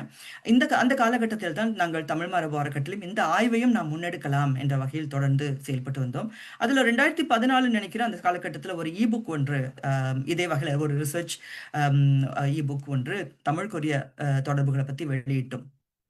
தமிழ் அண்ட் இங்கிலீஷ் 2 பைலிங்குவல் புக்கா புக்கா வந்தது. அதன் பின்னர் கண்ணன் ஒரு ஒரு ஜெனரலா ஒரு புத்தகம் ஒன்றை வெளியிட்டு கொண்டு வந்தார். அவருடைய கொரிய ஆய்வுகளை பற்றி கொண்டு வந்தார். அதற்கு பிறகு கடந்த 3 ஆண்டுகளாக கண்ணன் அவர்கள் மிக தீவிரமாக இந்த ஆய்வில் இருக்கின்றார். இது தொடர்பாக ஆய்வு செய்கின்ற இப்ப டாக்டர் வைஜந்தி பத்திலாம் அவர் நிறைய பேசியிருக்காரு, என்கிட்ட சொல்லியிருக்கார். நிறைய பேர் இருக்கிறாங்க, நிறைய ஆய்வுகள் செய்துட்டு இருக்காங்க. அவங்கள பத்திலாம் நம்ம இன்டிகிரேட் பண்ணி இந்த ஆய்வுகளை வந்து ஒரு காமன் பிளாட்ஃபார்ம்குள்ள கொண்டு வரணும். இவங்க எல்லாரையும் பற்றி நிறைய வந்து இந்த ஆய்வுகள் நடைபெறுகின்றது அப்படிங்கிறத தமிழ் யூனிவர்சிட்டிஸ்க்கு நம்ம நிறைய சொல்ல வேண்டியிருக்கு என்ற வகையில் நாங்கள் கலந்து பேசுவோம். இப்ப அந்த வகையில வந்து கடந்த 2 ஆண்டுகளாக கண்ணன் அவர்கள் 3 புத்தகங்களை வெளியிட்டார். ஒரு புத்தகம் நான் ஏற்கனவே உங்கள்ட்ட காட்டிட்டேன். இது ஒன்று வந்து இங்கிலீஷ்ல இருக்க நூல் காயா அப்படிங்கிற புத்தகம், ஸ்டோரி ஆஃப் சம்பா இன் கொரியான்னு. அடுத்து வந்து கொரியன் லாங்குவேஜ்லேயே டிரான்ஸ்லேட் செய்யப்பட்ட ஒரு நூல் ஒன்று, அது 2 நூல்கள் வந்தன. அந்த பிறகு தமிழ்லையும் தமிழ் மரபு அறக்கட்டளை வெளியிட்டோம். பிறகு இந்த ஆண்டு ஏப்ரல் 29 தமிழ் கொரிய தொடர்பான ஆய்வுகளை சென்னை பல்கலைக்கழகமும் ஆர்வம் காட்டியதால் அவர்களோடு இணைந்து நாங்கள் அந்த நிகழ்ச்சியை தொடங்கினோம். அது தொடங்கி பிறகு அந்த நிகழ்ச்சியில் பேசப்பட்ட அனைத்து கட்டுரைகளும் மிக அழகான ஆய்வு நூலாக, மிக தரம் வாய்ந்த ஆய்வு நூலாக வெளியிட தயாரிக்கப்பட்டது. 1 மாத காலகட்டத்திலே தயாரித்தோம். இதனை வந்து நாம் 9ஆம் தேதி ஜூன் மாதம் தமிழக முதல்வர் அவர்கள் அலுவலகத்தில் இந்த நூலை அவரது கைகளால் வெளியிட்டு பெருமை சேர்த்துக் கொண்டோம் என்று தான் சொல்ல வேண்டும். இப்பொழுது இதை பற்றிய ஆய்வுகளை பற்றி ஒரு பெரிய ஒரு விரிவான ஒரு பார்வை ஒன்று எல்லாருக்கும் வந்திருக்கின்றது. தமிழுக்கும் கொரியாவுக்கும் தொடர்பு இருக்கா அப்படிங்கிற மாதிரி நிறைய ஒரு ஆர்வம் வந்திருக்கு. இப்ப தமிழ் மரபு அறக்கட்டளையுடைய எண்ணம் என்னவென்றால், தமிழ் கொரியா மாத்திரமல்ல, தமிழ் ஜப்பான் மொழி, தமிழ் மங்கோலிய மொழி, தமிழ் இந்தோனேசிய மொழி, மலாய் மொழி, தமிழுக்கும் கம்போடியா, லாவோஸ், தாய்லாந்து இந்த மொழிகளுக்குமான ஆய்வுகளையும் நான் செய்ய வேண்டும். ஏனென்றால் இந்த துறையில் ஆய்வு செய்த ஆய்வாளர்கள் ஒன்று இறந்து விட்டார்கள் அல்லது அவர்களுக்கு வயதாகி விட்டது என்ற ஒரு மிகப்பெரிய ஒரு பிரச்சனை ஒன்று இருக்கு. ஆக இந்த காலகட்டத்தை மனதில் கொண்டு இந்த ஆய்வுகள் மறைந்து விடக்கூடாது என்பதற்காக உலகளாவிய வகையில் நாம் பேச வேண்டும். யங் ரிசர்ச்சர்ஸ் அவங்களாம் இருப்பாங்க, யூனிவர்சிட்டியில் இருக்கிறாங்க இல்லையா, இப்போ பேச்சுலர்ஸ் முடிச்சுட்டு வராங்க, அவங்களுக்கு மாஸ்டர்ஸ் தீசிஸ் பண்ணணும், இல்லாட்டி பிஹெச்டி தீசிஸ் பண்ணணும், இல்லை வந்து போஸ்ட் டாக்டரேட் பண்ணணும் அப்படின்னு விரும்புகிறவங்க. அப்போ அவங்க இந்த துறைகளில் அவங்க ஆய்வு செய்யணும், இந்த துறை இருக்கு அப்படிங்கிறத ஒரு பெர்ஸ்பெக்டிவாவது நம்ம காட்டணும் அப்படிங்கிற நோக்கத்தில் தான் இன்றைக்கு நம்ம இந்த நிகழ்ச்சியை செய்கிறோம். ஆக அந்த நிகழ்ச்சிக்கு வந்து ஒத்துழைப்பு நல்கி இணைந்திருக்கின்ற இப்ப நம்மளுடைய என்ஆர்டி டெஸ்க் சரவணன் அவர்களுக்கு பாராட்டுக்கள். என்னென்ன இந்த நிகழ்ச்சியை வந்து ஆர்வத்தோட விடாமல் ஒரு ஆர்வத்தோடு அவர் வந்து இன்றைக்கு இதை செய்யணுங்கிற ஆர்வத்தோடு வந்திருக்கின்றார். அதோடு நம்மோடு இணைந்து தொடர்ந்து இயங்கிக் கொண்டிருக்க சென்னை பல்கலைக்கழகம் டாக்டர் ஆம்ஸ்ட்ராங் மற்றும் டாக்டர் சங்கர நாராயணன் இவர்களுக்கும் நம்ம வந்து நன்றி சொல்லிக் கொள்ள விரும்புகின்றேன் இந்த காலகட்டத்தில். சரி, இந்த தொடக்கத்தோட இன்னும் ஒரு விஷயம், அதாவது தமிழ் மரபு அறக்கட்டளையின் செயல்பாடுகள் பத்தி நான் ஓரளவு என்னால் முடிந்த வரைக்கும் சொன்னேன். ஆனா நம்மளோட கிளைகள் அப்படிங்கிறது உலகின் பல நாடுகள்ல இருக்கு. இப்ப அந்த வகையில வந்து இப்ப தமிழ்நாடு மட்டுமின்றி ஜெர்மனி, டென்மார்க், இங்கிலாந்து, பிறகு அமெரிக்காவில் சில நண்பர்கள் இருக்கிறார்கள். பிறகு இலங்கையில் ஒரு கிளை அமைத்தோம், மலேசியாவில் ஒரு கிளை அமைத்திருக்கின்றோம், பிலிப்பைன்ஸில் ஒரு கிளை அமைத்தோம். அது செயல்படவில்லை, ஆனால் எப்போது செயல்படுமோ செயல்படலாம். ஆனால் இன்றைக்கு ஒரு சிறந்த நாள். ஏனென்றால் கொரிய குடியரசின் கிளையாக இன்றைக்கு தமிழ் மரபு அறக்கட்டளையின் கிளை தொடங்க இருக்கின்றது என்பதும் நமது தமிழ் மரபு அறக்கட்டளையின் வரலாற்றில் ஒரு சிறந்த ஒரு நிகழ்வாக அமைகின்றது. இது ஒரு பெருமை தருகின்ற ஒரு நிகழ்வாகவே நான் கருதுகின்றேன். ஏனென்றால் தமிழ் மரபு அறக்கட்டளை 25வது ஆண்டில் இருக்கின்ற பொழுது நமக்கு வந்து இது ஒரு அருமையான நாள். தமிழ் மரபு அறக்கட்டளை இப்ப சரவணன் அண்ட் டீம் அவங்களுக்காக நான் வந்து ஒரு விஷயத்தை நான் இங்கே காட்ட வேண்டும் என்று நினைக்கின்றேன். ஏனென்றால் 2004ஆம் ஆண்டு நான் கொரியாவுக்கு வந்திருந்த பொழுது அப்போ வந்து ஒரு கிளை அமைத்தோம். நீங்க பார்க்கலாம், 4 ஜனவரி 2004. ஸோ இந்த டேட் வரைக்கும் போட்டிருக்கோம். ஏன்னா தமிழ் மரபு அறக்கட்டளை எல்லாவற்றையும் ஆவணப்படுத்துவோம். ஸோ அந்த வகையில் கொரியாவுக்கு வந்திருந்த பொழுது நம்ம வந்து அங்கே வந்து ஒரு சந்திப்பு நடத்தணும். இப்போ நான் கண்ணெல்லாம் இங்கே இருக்கிறோம் பாருங்க. ஏன்னா இந்த டிஜிட்டலைசேஷன் நம்ம ஆக்டிவிட்டிஸ் பண்ணும்போது இந்த மாதிரி ஆவணப்படுத்தி வைக்கிறது தேவையா இருக்கு. அப்போ நம்ம முதல்ல கொரியாவுக்கான ஒரு கிளையை தொடங்கணும். அது ஒரு ஏறக்குறைய 1 ஆண்டுகள் செயல்பட்டு விட்டு பிறகு அந்த கிளை வந்து நின்று விட்டது, எந்த செயல்பாடுகளும் இல்லை. ஆக இதே நிலை நமக்கு தொடரக்கூடாது. தமிழ் மரபு அறக்கட்டளையின் கிளை இப்போ வந்து கொரியாவில் தொடங்கப்படுகின்ற இந்த கிளை நல்ல வகையில் செயல்பட வேண்டும். இப்ப தமிழ் மரபு அறக்கட்டளையின் ஏராளமான ஆவணங்கள் உங்களுக்கு இருக்கின்றன, அனைத்தும் இலவசம், எதுவுமே வந்து காசுக்காக கொடுக்கப்படுபவை அல்ல. ஆக இதையெல்லாம் நீங்கள் பயன்படுத்தி கொண்டு அங்கு வாழ்கின்ற தமிழ் மக்கள் தமிழ் வரலாற்றையும் பண்பாட்டையும் மொழியையும் அவர்கள் ஆர்வத்தோடு கற்றுக்கொள்ளவும் தெரிந்து கொள்ளவும் இந்த ஆவணங்களை எல்லாம் நீங்கள் பயன்படுத்தி கொண்டு செல்ல வேண்டும் என்றும் கூறி விடைபெறுகின்றேன். நன்றி, வணக்கம். நன்றி அக்கா. மிக ஒரு தெளிவான ஒரு விளக்கம் தமிழ் மரபு அறக்கட்டளை பற்றியும், தங்கள் முடிவில் எங்களுக்கான ஒரு சிறிய அறிவுரையும் சிறப்பாக வழங்கினீர்கள். தொடங்குவது மட்டுமில்லாமல் சும்மா சொல்ற மாரி துண்டப்பட்டுன்னு சொல்லாம, அது ஆக்கப்பூர்வமா செய்து முடிங்கன்னு சொல்லியிருக்கீங்க. கண்டிப்பா நாங்க வந்து கொரியா தமிழ் உறவுகள் மற்றும் ஆராய்ச்சிக்கான எங்களால முடிந்த மட்டுமல்ல, இதுக்கு வந்து ஒரு மிகப்பெரிய ஒரு பக்கபலமா இருந்து நாங்க எங்களுக்கான ஒரு செயல்பாடுகள் நாங்க ஈடுபடுவோம். கண்டிப்பா நாங்க இத செய்வோம். அப்படின்றத நான் இந்த இடத்துல உங்களுக்கு நான் தெரிவிச்சுக்கிறேன். அந்த நிகழ்வின் அடுத்ததாக நமது கருத்தரங்கிற்கு வாழ்த்துரை தெரிவிப்பதற்காக ம், ம், திரு வள்ளலார் அவர்கள் இயக்குனர் மற்றும் ஆணையர் தமிழ் மரபு அயலக தமிழர்கள் நலவாரியத்துறை அவர்களை அன்போடு அழைக்கின்றேன். நமது நிகழ்வுக்கான வாழ்த்துரையை அவர்கள் வழங்குவார்கள். அனைவருக்கும் என்னுடைய முதல் கண் வணக்கத்தை தெரிவித்துக் கொள்கின்றேன். இந்த இந்த துறையில் வந்ததிலிருந்து எனக்கு இந்த நிகழ்வு என்பது ஒரு முதல் நிகழ்வாக எனக்கு இது இருக்கின்றது. எனக்கு முன்பாக பேசிய சகோதரி அவர்கள் வந்து மிக தெளிவாக தமிழ் அறக்கட்டளை, அதாவது தமிழ் மரபு அறக்கட்டளை சார்பாக அவர் தமிழ் வேரை கொண்டிருக்கின்ற காரணத்தினால், குறிப்பாக மலேசிய தமிழராக இருந்தாலும் தமிழ் மேல் கொண்டுள்ள அவருடைய ஆழமான ஈர்ப்பையும் அவருடைய அந்த தொன்மையை மீட்டெடுக்க வேண்டுகின்ற நிலை இருப்பதையும் பற்றியும் மிக அழகாக தெரிவித்தார்கள். நிறைய விஷயத்தை நான் அவரிடமிருந்து நான் தெரிந்து கொண்டேன். தமிழ் மரபினுடைய செயல்பாடுகள் எந்த அளவுக்கு தமிழ் மரபு செயல்பட்டு கொண்டிருக்கின்றது என்பதை எல்லாம் மிக அழகாக சொன்னார்கள்.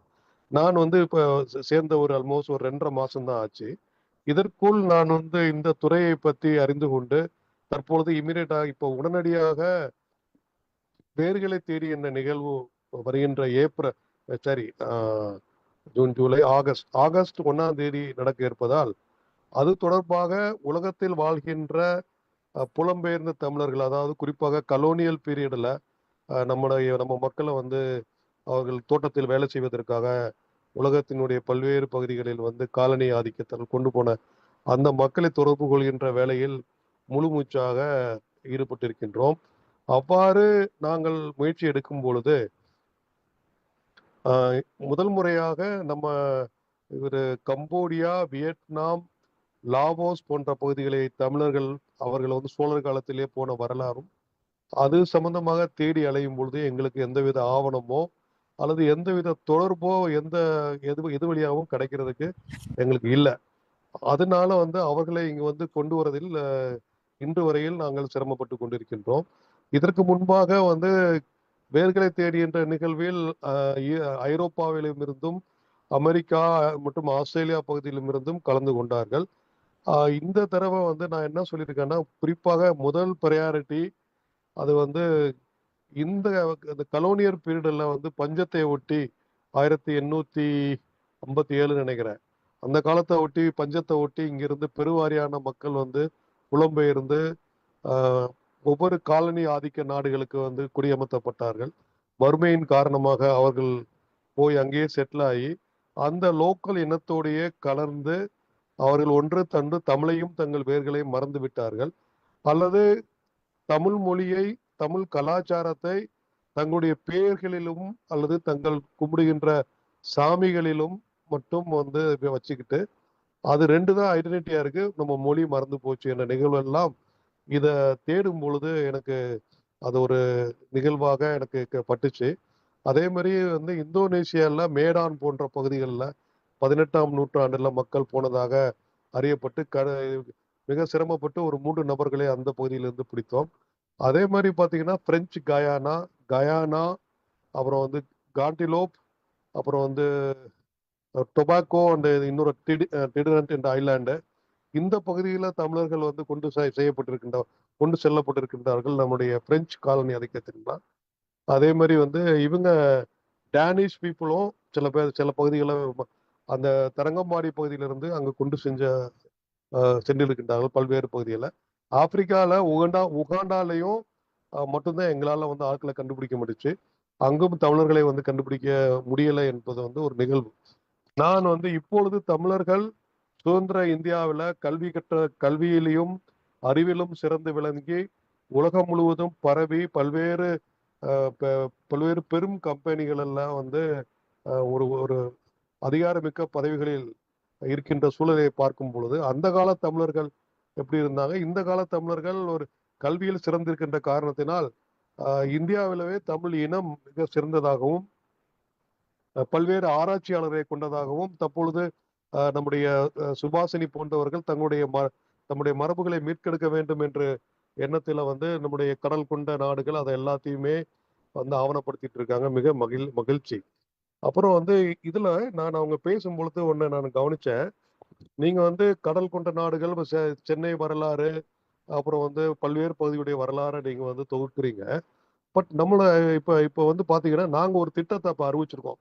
மாண்புமிகு தமிழக முதலமைச்சர் வந்து போன ஜனவரியில வந்து நடந்த விழாவில் என்ன சொல்லியிருக்காருன்னா, ஒரு 100 தமிழ் ஆசிரியர்களையும் அப்புறம் வந்து தமிழ் கலைகளை சொல்லிக் கொடுப்பதற்கு ஆசிரியர்களையும் தேவைப்படும் இடங்களுக்கு அனுப்பலாம் அப்படின்னு சொல்லிட்டு ஒரு ஒரு கொள்கையை வகுத்து இன்று வரையில் நாம் வந்து அதற்கான தேவை என்ன என்பதை அறிவதற்காக உலகம் முழுவதும் வந்து நாங்க வந்து அவர்களை ஆர்வலர்களை தொடர்பு கொண்டு யாருக்கு என்ன வேணும்னு கேட்டு வருகின்றோம்.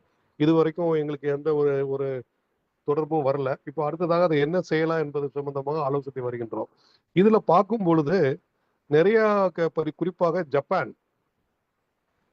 போன்ற பகுதி, அப்புறம் வந்து ஜெர்மனி, இங்கிலாந்து இந்த பகுதியில இருந்து பரதநாட்டியம் கற்றுக் கொடுப்பதற்கு எங்களுக்கு ஆசிரியர்கள் வேணும்னு சொல்லிட்டு அவர்கள் சொன்னாங்க. எனக்கு உள்ள ஒரு ஒரு நாலேஜின் அடிப்படையில நான் என்ன சொன்னேன், பரதநாட்டியம் வந்து அது வந்து நம்ம கலை இல்லையே, அது வந்து பரத முனிவர் வந்து படைச்சதாக சொல்லிட்டு இருக்காங்களே அப்படின்னு சொல்லும்போது இன்னொரு என்னுடைய கலிக்கு வந்து அவங்க சொன்னாங்க, இல்ல சார் அது வந்து சதுராட்டம், அதோடைய கலை வடிவம் தான் அது. இந்த நம்ம ருக்மணி அருண்டேல் அவர்கள் வந்து ஸ்பெசிபிக்கா வந்து அந்த கோயில்ல அந்த காலத்துல ஆடின பெண்களுடைய கலையை எடுத்துட்டு வந்து அதற்கு வந்து ஒரு முலாம் பூசி அது ஒரு தேவ கலையாக அங்கீகரித்து தேவர்களுக்கு சம்பந்தப்பட்டதாகவும் பரத முனிவர் படைத்ததாகவும் வழக்கம் போல புராணத்தை கட்டி விட்டாங்க. அது அப்படின்னு ஒரு ஒரு கதையை சொன்னாங்க. அப்பதான் புரிஞ்சு அது நம்ம கலை என்பதை. ஆனால் இன்று வரையிலும் நம்முடைய பல்வேறு ஆவணங்கள் எல்லாம் அது பரதநாட்டியம் என்றும் வந்துதான் நம்ம குறிப்பிடுகின்றோம். இவன் வந்து தமிழ்நாட்டு ஆவணங்களிலும் சரி அது பரதநாட்டியம் என்று. அப்போ அவ்வாறு மொழி மாற்றம் செய்யப்பட்டு முலாம் பூசப்பட்ட அந்த கலையை, தமிழ் கலையை நாம் வந்து ஏன் பழைய பெயர்லயே சதுராட்டம் என்று சொல்லி அதை வந்து மீட்கக்கூடாது என்ற ஒரு கேள்வி என்னுடைய வந்து வந்துச்சு. அதற்கு இங்க ஆய்வுக்குழுவினர் எல்லாம் நீங்க இருக்கீங்க, அதற்கான முன்னெடுப்பை நம்ம செய்யலாம். அவர் அருண்டேல் அவர்கள் வந்து ருக்மணி அருண்டேல் அவர்கள் வந்து அவரால் முடிந்ததை அந்த பணியை அவர் ஆட்டிட்டு போனாரு. இப்பொழுது நாம் வந்து திராவிடர்கள் ஆகிய நாம் இப்பொழுது அதிகாரம் பெற்றவர்களாக தனியாக இருக்கின்ற இந்த காலகட்டத்தில் இதை மீட்கெடுக்க முடியாவிட்டால் இதை எப்பொழுது மீட்க போறோம் என்ற கேள்வி இருக்கு. அதே மாதிரி நம்முடைய தெருக்கூத்து என்ற பல்வேறு வடிவங்கள்ல வந்து நம்முடைய கலைகள் எல்லாம் அதாவது கலோக்கியலா போய் சில சமயம் அது ஆபாசமாகவும் மாறிவிட்டது.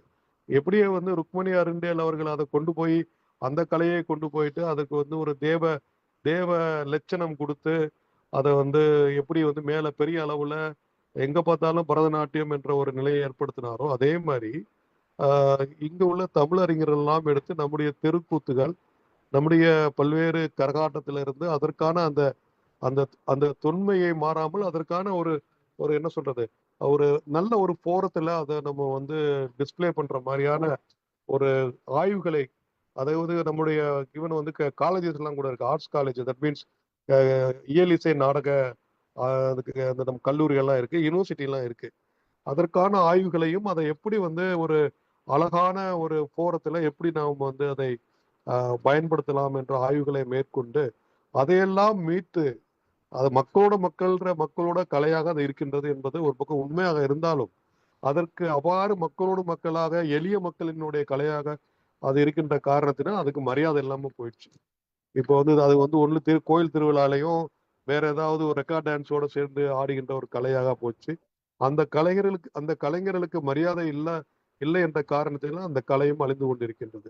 இந்த சூழலில் ஏதாவது ஒரு செஞ்சு அந்த கலைஞர்களையும் மீட்டெடுத்து அவர்களுக்கு சமுதாயத்தில் ஒரு மரியாதையையும் எவ்வாறு மீட்டெடுப்பது என்பதை ருக்மணி அருண்டேல் அவர்கள் பரதநாட்டியத்துக்கு செய்தது மாதிரி யாராவது ஒரு நம்ம கலைஞர்கள் நம்மளுக்கு அது மாதிரியான ஒரு ஆய்வுல ஈடுபட்டு அந்த கலையும் மீட்டெடுக்க வேண்டும் என்பது என்னுடைய ஆசையாக இந்த நேரத்தில் தெரிவித்துக் கொள்கின்றேன். அதே மாதிரி பாத்தீங்கன்னா உலகம் முழுவதும் உள்ள தமிழர்களை நாங்க ஏற்கனவே என்ஆர்டி இது போர்டு மூலமாக வெல்ஃபேர் போர்டு மூலமாக வெல்ஃபேர் அந்த மெம்பர்களை சேர்த்துட்டோம். எவ்வளவு பாடுபட்டும் 27,000 மெம்பர்களுக்கு மேல சேர வைக்க முடியல. குறிப்பாக அதுல யார் அதிகமாக சேர்றாங்கன்னா இந்தியாவில இருந்து ப்ளூ காலர் வேலைக்கு சென்ற தமிழர்கள் தான், அது குறிப்பாக மிடில் ஈஸ்டுக்கு சென்றவங்க தான் அதிகமாக சேர்றாங்க. நாங்க இப்ப என்ன பண்ணிருக்கோம்னா மெடிக்கல் டூரிசம் மற்றும் பல்வேறு புதிய புதிய திட்டங்களை அறிவிச்சு நான் பண்ணிட்டு இருக்கோம். அது மெடிக்கல் டூரிசத்துல என்ஆர்டி நான் ரெசிடென்சியல் தமிழ் மட்டும் அல்லாமல் ஓசிஐ, அதாவது இங்கிருந்து புலம்பெயர்ந்து போய் இப்ப மலேசிய தமிழர்கள், பிஜி தமிழர்கள், மொரிசியஸ் தமிழர்கள், இவர்களுக்கெல்லாம் ஒரு அஃபோர்டபுள் ஒரு மெடிக்கல் ட்ரீட்மெண்ட்டை தமிழகம் இந்தியாவிலே சிறந்து விளங்குது. உலகத்திலே மெடிக்கல் ட்ரீட்மெண்ட்ல சிறந்து விளங்குது. அவர்களுக்கு இங்கேயே இன்சூரன்ஸ், இப்போ ஈவன் மலேசிய தமிழர்கள் கூட இங்க உள்ள இன்சூரன்ஸ்ல பணத்தை கட்டிட்டு இங்க உள்ள ஆஸ்பத்திரியில அவர்கள் ட்ரீட்மெண்ட் எடுத்துக்கொள்வதற்கு ஏற்ப ஒரு திட்டங்களை வடிவமைத்து நாங்கள் இப்ப செயல்படுத்தி வருகின்றோம். அவ்வாறு நாங்கள் பண்ணும் பொழுது உலகத் தமிழர்களை அனைத்தையும் நம்முடைய தாய் தமிழகம் அரவணைத்து அவர்களுக்கு தேவையான அனைத்து சலுகைகளையும் வழங்க வேண்டும் என்ற ஒரு ஏற்பாடுல இதை செஞ்சு வரும். முக்கியமா நான் சொல்ல வந்தது என்னவென்றால், நீங்க பல்வேறு ஆய்வு கட்டுரைகள் டாக்குமெண்ட் எல்லாத்தையுமே பண்ணுறீங்க. பட் இது மாதிரி தங்களுடைய வேர்களை துளைத்த தமிழர்களை கண்டுபிடித்து அவர்கள் யாரு, எங்க வசிக்கிறாங்க, அவர்கள் தொடர்பு என்னன்னு ஒரு டைரக்டரி, ஒரு ரெஜிஸ்ட்ரி ஏதாவது பண்ண முடிஞ்சிச்சுன்னா மிக சிறப்பாக இருக்கும். நான் இங்க இன்ஸ்டிடியூட் ஆஃப் ஏசியன் ஸ்டடீஸ் சென்னையில உள்ள அவரோட அந்த நிர்வாகத்திடம் நான் பேசினேன். அவர்கள் நீண்ட காலத்துக்கு முன்னாடி அப்படி ஒரு முயற்சி எடுத்தோம் சார், தற்பொழுது எங்கிட்ட எந்த ஆவணங்களும் இல்லை என்று சொன்னாங்க. அப்புறம் முடிஞ்ச அளவுக்கு ஃபேஸ்புக்கு, இன்ஸ்டாகிராம் எல்லா அளவுக்கும் தேடணும், எங்களால கண்டுபிடிக்க முடியல. ஸோ இது மாதிரி அந்த தமிழர்களை மீட்டெடுத்து அவர்கள் நம் உறவுகள் என்று சொல்வதற்கான எந்த ஆவணமும் நெட்ல இன்டர்நெட்லயோ அல்லது வேற எங்கேயுமே இருப்பதாக தெரியல. நாங்க எல்லா வகையான மீடியாவிலையும் நம்ம தேடி பார்த்துட்டோம். உங்களை தொடர்பே கொள்ள முடியாத இடத்துல நிறைய இடத்துல தமிழர்கள் இருக்கின்றார்கள். இவர்களை எல்லாம் ஒருமுகப்படுத்தினாதான் நம்முடைய சிறப்பு உலகத்துக்கு தெரியும். அவர்களை வறுமையின் காரணமாக இங்கிருந்து புலம்பெயர்ந்து போன நம்ம தமிழர்கள் இன்று தமிழகம் பல்வேறு துறைகளில் சிறந்து விளங்குகின்ற இந்த நிலையில் அவர்களுடைய குழந்தையும் வருகின்ற காலத்துல நாங்க என்ன சொல்லியிருக்கோம்னா, மெடிக்கல் காலேஜ், இன்ஜினியரிங் காலேஜ் எல்லாம் கூட அவர்களுக்கெல்லாம் ஒரு 1% பெர்சன்டேஜ் அவர்களை அமெரிக்கா, லண்டன் ஒரு பக்கம் இருந்தாலும் இங்கேயும் அங்க போய் அவங்க படிக்கிறதுக்கான வாய்ப்புகள் இருந்தாலும் அந்த அளவுக்கு போக முடியாத தமிழ் உறவுகளுக்கு நம்ம இங்க வாய்ப்புகளை கொடுத்து மெடிக்கல் காலேஜ்ல படிக்க வைக்கிறது, அப்படி நம்ம தமிழ் உறவோடு சேர்க்கணும் என்பது எங்களுடைய முயற்சியாக இருக்கின்றது. இதற்கு அவர்களை நாம் கண்டுபிடிக்கணும். நம்முடைய வேர் இங்க இருக்கு என்பது சொல்வதற்காக தான் வேர்களை தேடி நிகழ்வு நடத்துறோம். ஆனால் அந்த வேர்களை தேடி நிகழ்வுல இப்பொழுது குடியேறி இப்ப சமீப காலமாக குடியேறியவர்கள் நிறைய பேர் வருவதாக என்னுடைய பழைய தரவுகள் தெரிஞ்சு கொண்டேன். அதை தடுக்கும் வண்ணம் என்னுடைய ப்ரையாரிட்டி எல்லாமே வெள்ளக்காரன் தட் மீன்ஸ் இந்த கலோனியல் பீரியட்ல போன ஆளுகளுக்கு முக்கியத்துவம் கொடுக்கணும். குறிப்பா போர்ச்சுகீஸ் காலனி, டேனிஷ் காலனி, அப்புறம் டச் காலனி, பிரிட்டிஷ் காலனி, எல்லா காலனியும் நம்ம தமிழகத்துல இருந்திருக்கு. இந்த எல்லா காலனி நாடுகளிலும் தேடி அந்த ஒரு லிஸ்ட்டை ஒன்று எடுத்திருக்கோம். ஆனால் எங்களால வியட்நாம்லயோ எங்க போய் இருந்தாங்க, வியாபாரத்துக்காக சென்ற மரக்காயர்கள் அவர்களும் அங்க தங்கியிருக்காங்க, அவங்கள கண்டுபிடிக்க முடியல, தொடர்பு உண்டாக்க முடியல. வியட்நாம்ல ஒரு தமிழ் கோயிலை பார்க்க முடியுது, ஆனால் அங்க அதற்கான தொடர்பு உள்ள மனிதர்கள் ஏதாச்சும் தேட முடிஞ்சுன்னா அதுவும் பண்ண முடியல. ஸோ இதற்கான ஆய்வுகள்ல இந்த ஃபோரம் ஈடுபட்டு தமிழர்களை ஒன்று சேர்த்து கொடுத்தா அவர்களுடைய இலக்கியமும் எப்படி தமிழ்நாட்டு இலக்கியத்தை நீங்க தூக்கி பிடிச்சி ஒரு ஆவணப்படுத்திட்டு இருக்கீங்க, அது மாதிரி புலம்பெயர்ந்த தமிழர்கள் அவர்கள் அங்கு மக்களோட கலந்து அவர்களுடைய துன்பமும் துயரத்தையும் சேர்த்து ஏதாவது ஒரு கலை வடிவத்தை உண்டாக்கியிருக்காங்களா, இல்ல இலக்கியத்தை உண்டாக்கிருக்காங்களா, நாவல் உண்டாக்கியிருக்குதா, அதையும் நாம் ஊக்குவிக்கணும். அதையும் ஊக்குவித்து நம்முடைய எங்களுடைய துறையின் மூலமாக ஒரு பப்ளிகேஷன் டிவிஷனும் நாங்கள் கூடிய விரைவில் பண்ண போகிறோம். நம்முடைய இது ஸ்கூல் எஜுகேஷன் டிபார்ட்மெண்ட் உடன் இணைந்து அவர்களையும் ஊக்குவித்து அவளுடைய இலக்கியத்தையும் நாம் வளர்த்தெடுத்து நாம் தமிழ் மொழியோட சேர்க்கணும். எப்படி வந்து யூதர்கள் தமிழ் உலகம் ஃபுல்லா பரவி தங்களுடைய இனத்தை எல்லாம் ஒருமுகப்படுத்தி அவரை அடையாளப்படுத்தி இருக்கின்றார்களோ அவர்களுடைய மதத்தின் மூலமாக, அதே மாதிரி அவர்கள் சில பேர் வந்து ஹீப்ருவை மறந்துட்டாலும் இப்ப திருப்பி அவங்க போய் இஸ்ரேல்ல போய் ஹீப்ரு சொல்லி கொடுக்குறாங்க. அது மாதிரி நம்முடைய தமிழ் மக்கள் வந்து நிறைய பேர் மொழியை மறந்துட்டாலும் அவர்களை வந்து தமிழ் மொழியை கற்றுக் கொடுப்பதற்கும் அவருடைய தொன்மையை ஞாபகப்படுத்துவதற்கும் குறிப்பாக வந்து அவருடைய தொன்மை என்று சொல்லும் பொழுது சங்க காலத்துல உள்ள வாழ்ந்த தமிழ், சங்க காலத்துல உள்ள ஒரு ஜாதியற்ற சமூகத்தை வந்து தமிழர்கள் வாழ்ந்தார்கள் என்பதையும், அதற்கு பின்னாடி எப்படி வந்து அது கலப்படமாச்சு என்பதெல்லாம், கலப்படமான தமிழை நாம் சொல்ல வேண்டாம். அந்த காலத்துல நீங்க சங்க காலத்தை பத்தி சொன்னீங்க, சங்க இலக்கியம் வந்து பத்தி சொன்னீங்க. இதுகளெல்லாம் வந்து அந்த கால தூய தமிழை பத்தி அவருடைய சொல்லி அந்த உண்மையான தமிழ் இனத்தினுடைய பெருமைகளை மீட்டெடுப்பதற்கு அது ஒரு சிறப்பாக இருக்கும் என்று நான் கருதுகின்றேன். இதெல்லாம் வந்து என்னுடைய இப்போ குறுகிய காலத்துல நான் வந்து இங்க வந்து தெரிந்து கொண்ட இவ்வளவு விட்டுப்போன செயல்கள் நிறைய இருக்கின்றது என்பதை தெரிந்து கொண்டு தமிழர்களை ஒன்றிணைக்க வேண்டும் என்பதற்காக எங்களுடைய வெப்சைட்டை வேகமாக டெவலப் பண்ணிட்டு இருக்கேன். வெப்சைட்டே வந்து இன்னும் எங்க ஒர்க் வந்து முழுசா முடியாம அப்படியே பாதியில கிடக்குது. அதையெல்லாம் தொகுத்து உலக தமிழர்கள் எல்லாம் ஒருமுகப்படுத்தி அவர்களையும் உங்களுடைய படைப்புகளை வந்து அந்த யூடியூப்ல போடுங்க அப்படின்றது, உலக தமிழர்கள் அனைத்து படைப்புகளையும் அந்த யூடியூப்லயும் அவருடைய விழாக்கள், அவங்க மாரியம்மன் திருவிழா, அவருடைய ஆட்டம் பாட்டம் எல்லாத்தையுமே எல்லா தமிழர்களும் பார்க்க வேணும்னு சொல்லிட்டு அந்த முயற்சியில வேகமா நாங்க ஈடுபட்டிருக்கோம். கலையின் மூலமாக தமிழ் வந்த கலை, நாடக தமிழ் எத்தனையோ இருக்கு. எல்லா தமிழர்களுக்கும் வந்து அவருடைய ஒன்றிணைக்க வேண்டும் என்ற ஆசையில வந்து நாங்கள் இயங்கிட்டு இருக்கோம். அதற்கு நீங்கள் எல்லாம் எங்களோட ஒத்துழைக்க வேண்டும் என்று கேட்டுக்கொள்கின்றோம். அதே மாதிரி வந்து அவரை நம்முடைய சகோதரி இவங்க நம்ம சுகாசினி அவர்கள் வந்து சொன்னாங்க, போன ஆண்டு ஜெசிந்தா அவர்கள் வந்து குழுல நான் இருந்தேன்னு சொல்லிட்டு, இப்போ கூடிய விரைவில் நாங்களும் இன்னொரு குழு அமைக்க இருக்கிறோமா. வருகின்ற ஜனவரி நிகழ்வுக்கு தேவையானதை இப்பவே ஆரம்பிச்சிருவோம். 6 மாசத்துக்கு முன்னாடியே ஆரம்பிச்சு இன்விடேஷன், உலகத்துல வந்து எங்கெங்கெல்லாம் தமிழர்கள் சாதித்திருக்கின்றார்களோ அவர்கள் எல்லாம் கூப்பிட்டு பெருமைப்படுத்தணும் இந்த நிகழ்வுன்னு சொல்லிட்டு முயற்சியில ஈடுபட்டு இருக்கிறோம். ஸோ அதற்கான முயற்சியை இப்பொழுதே நாம் தொடங்க இருக்கின்றோம் என்பதை இந்த நேரத்தில் கூறிக்கொண்டு, இந்த சிறிய வீடியோ கான்பரன்சிங் மூலமாக உங்களை சந்திக்கின்ற வாய்ப்பை வழங்கிய சரவணன் அவர்களுக்கு என்னோட நன்றியை தெரிவித்துக் கொண்டு என்னுடைய பேச்சை இத்தோடு முடித்துக் கொள்கிறேன். நன்றி. நன்றி சார். ஒரு விஷயம் நீங்க பேசுனதுல இந்த புலம்பெயர்வு என்ற அதுக்குன்னே ஒரு தனி டிபார்ட்மெண்ட் நாங்க வச்சிருக்கோம் நம்ம டீம்ல, புலம்பெயர்வு சரி ஆய்வுகள் அப்படின்னு. அதிலும் சரி. குறிப்பா அந்த தமிழ் ஆய்வுகள் நீங்க சொன்னீங்களே, ஆசிரியர்கள் வழங்கலாம் கலைகளுக்கு என்று, அதற்கு உதவி தான் தேடிட்டு இருந்தோம். ஏன்னா கடந்த 4 ஆண்டுகளா நான் இந்த துறையில, ஏன்னா மிஸ் ஜெசிந்தா அதோட மிஸ்டர் கிருஷ்ணமூர்த்தி ஐஏஎஸ் அவங்க இருந்தாங்க இல்லையா, சோ அவங்கள்ட்ட ஆமா. பேசியிருக்கோம். இந்த தொடர்புல ஒரு நூல் ஒன்று வெளியிட்டிருக்கோம், தமிழர் புலப்பெயர்வுனே ஒரு பெரிய நூல் ஒண்ணு. அதுல நிறைய சரி. டேட்டா வச்சிருக்கிறோம். நான் உங்களுக்கு ஆஃப்லைன்ல பேசுறேன் பிறகு இது தொடர்பா உங்கள்ட்ட ஆஃப்லைன்ல நான் பேசுங்கம்மா. ரெண்டாவது பேசுறேன். அந்த ம், அந்த அட்ரஸ் வந்து எனக்கு கிடைச்சிச்சுன்னா, அவங்களோட ம். கான்டாக்ட் அட்ரஸ் கிடைச்சிச்சுன்னா, அந்த ஆ, வேர்களை தேடி நிகழ்வுல வந்து அவர்களை சேர்த்து கொண்டாந்து செய்யலாம். ரெண்டாவது கண்டிப்பா அவர்கள் சார். வந்து எங்கன்னா இந்த மார்டினி குடலோப் இருக்குல்ல, அங்கேருந்து அந்த ஆமா பிரெஞ்சு ஸ்பீக்கிங் பிரெஞ்சு காலனி அவங்க ஒண்ணு, சுரினாம், அப்புறம் வந்து இந்த நியூகினி, பாப்பா நியூகினி, இவங்களுக்கு எல்லாமே வந்து தேவை இருக்கு. அது குறிப்பா இந்த சவுத் அமெரிக்கன் ஐலண்ட்ஸ், அப்புறம் சவுத் அமெரிக்கன் கண்ட்ரிஸ் இருக்குல்ல, அது ஆமா இங்க ஆமா அங்க எனக்கு கான்டாக்ட்ஸ்ல உள்ளவங்க சில பேர் கேட்கற, எங்களால சப்போர்ட் பண்ண முடியல. அப்ப நான் சில விஷயங்கள் முதல்ல தெரிவிச்சிருக்கிறேன் அவங்களுக்கு, ம் டிபார்ட்மெண்ட்க்கு.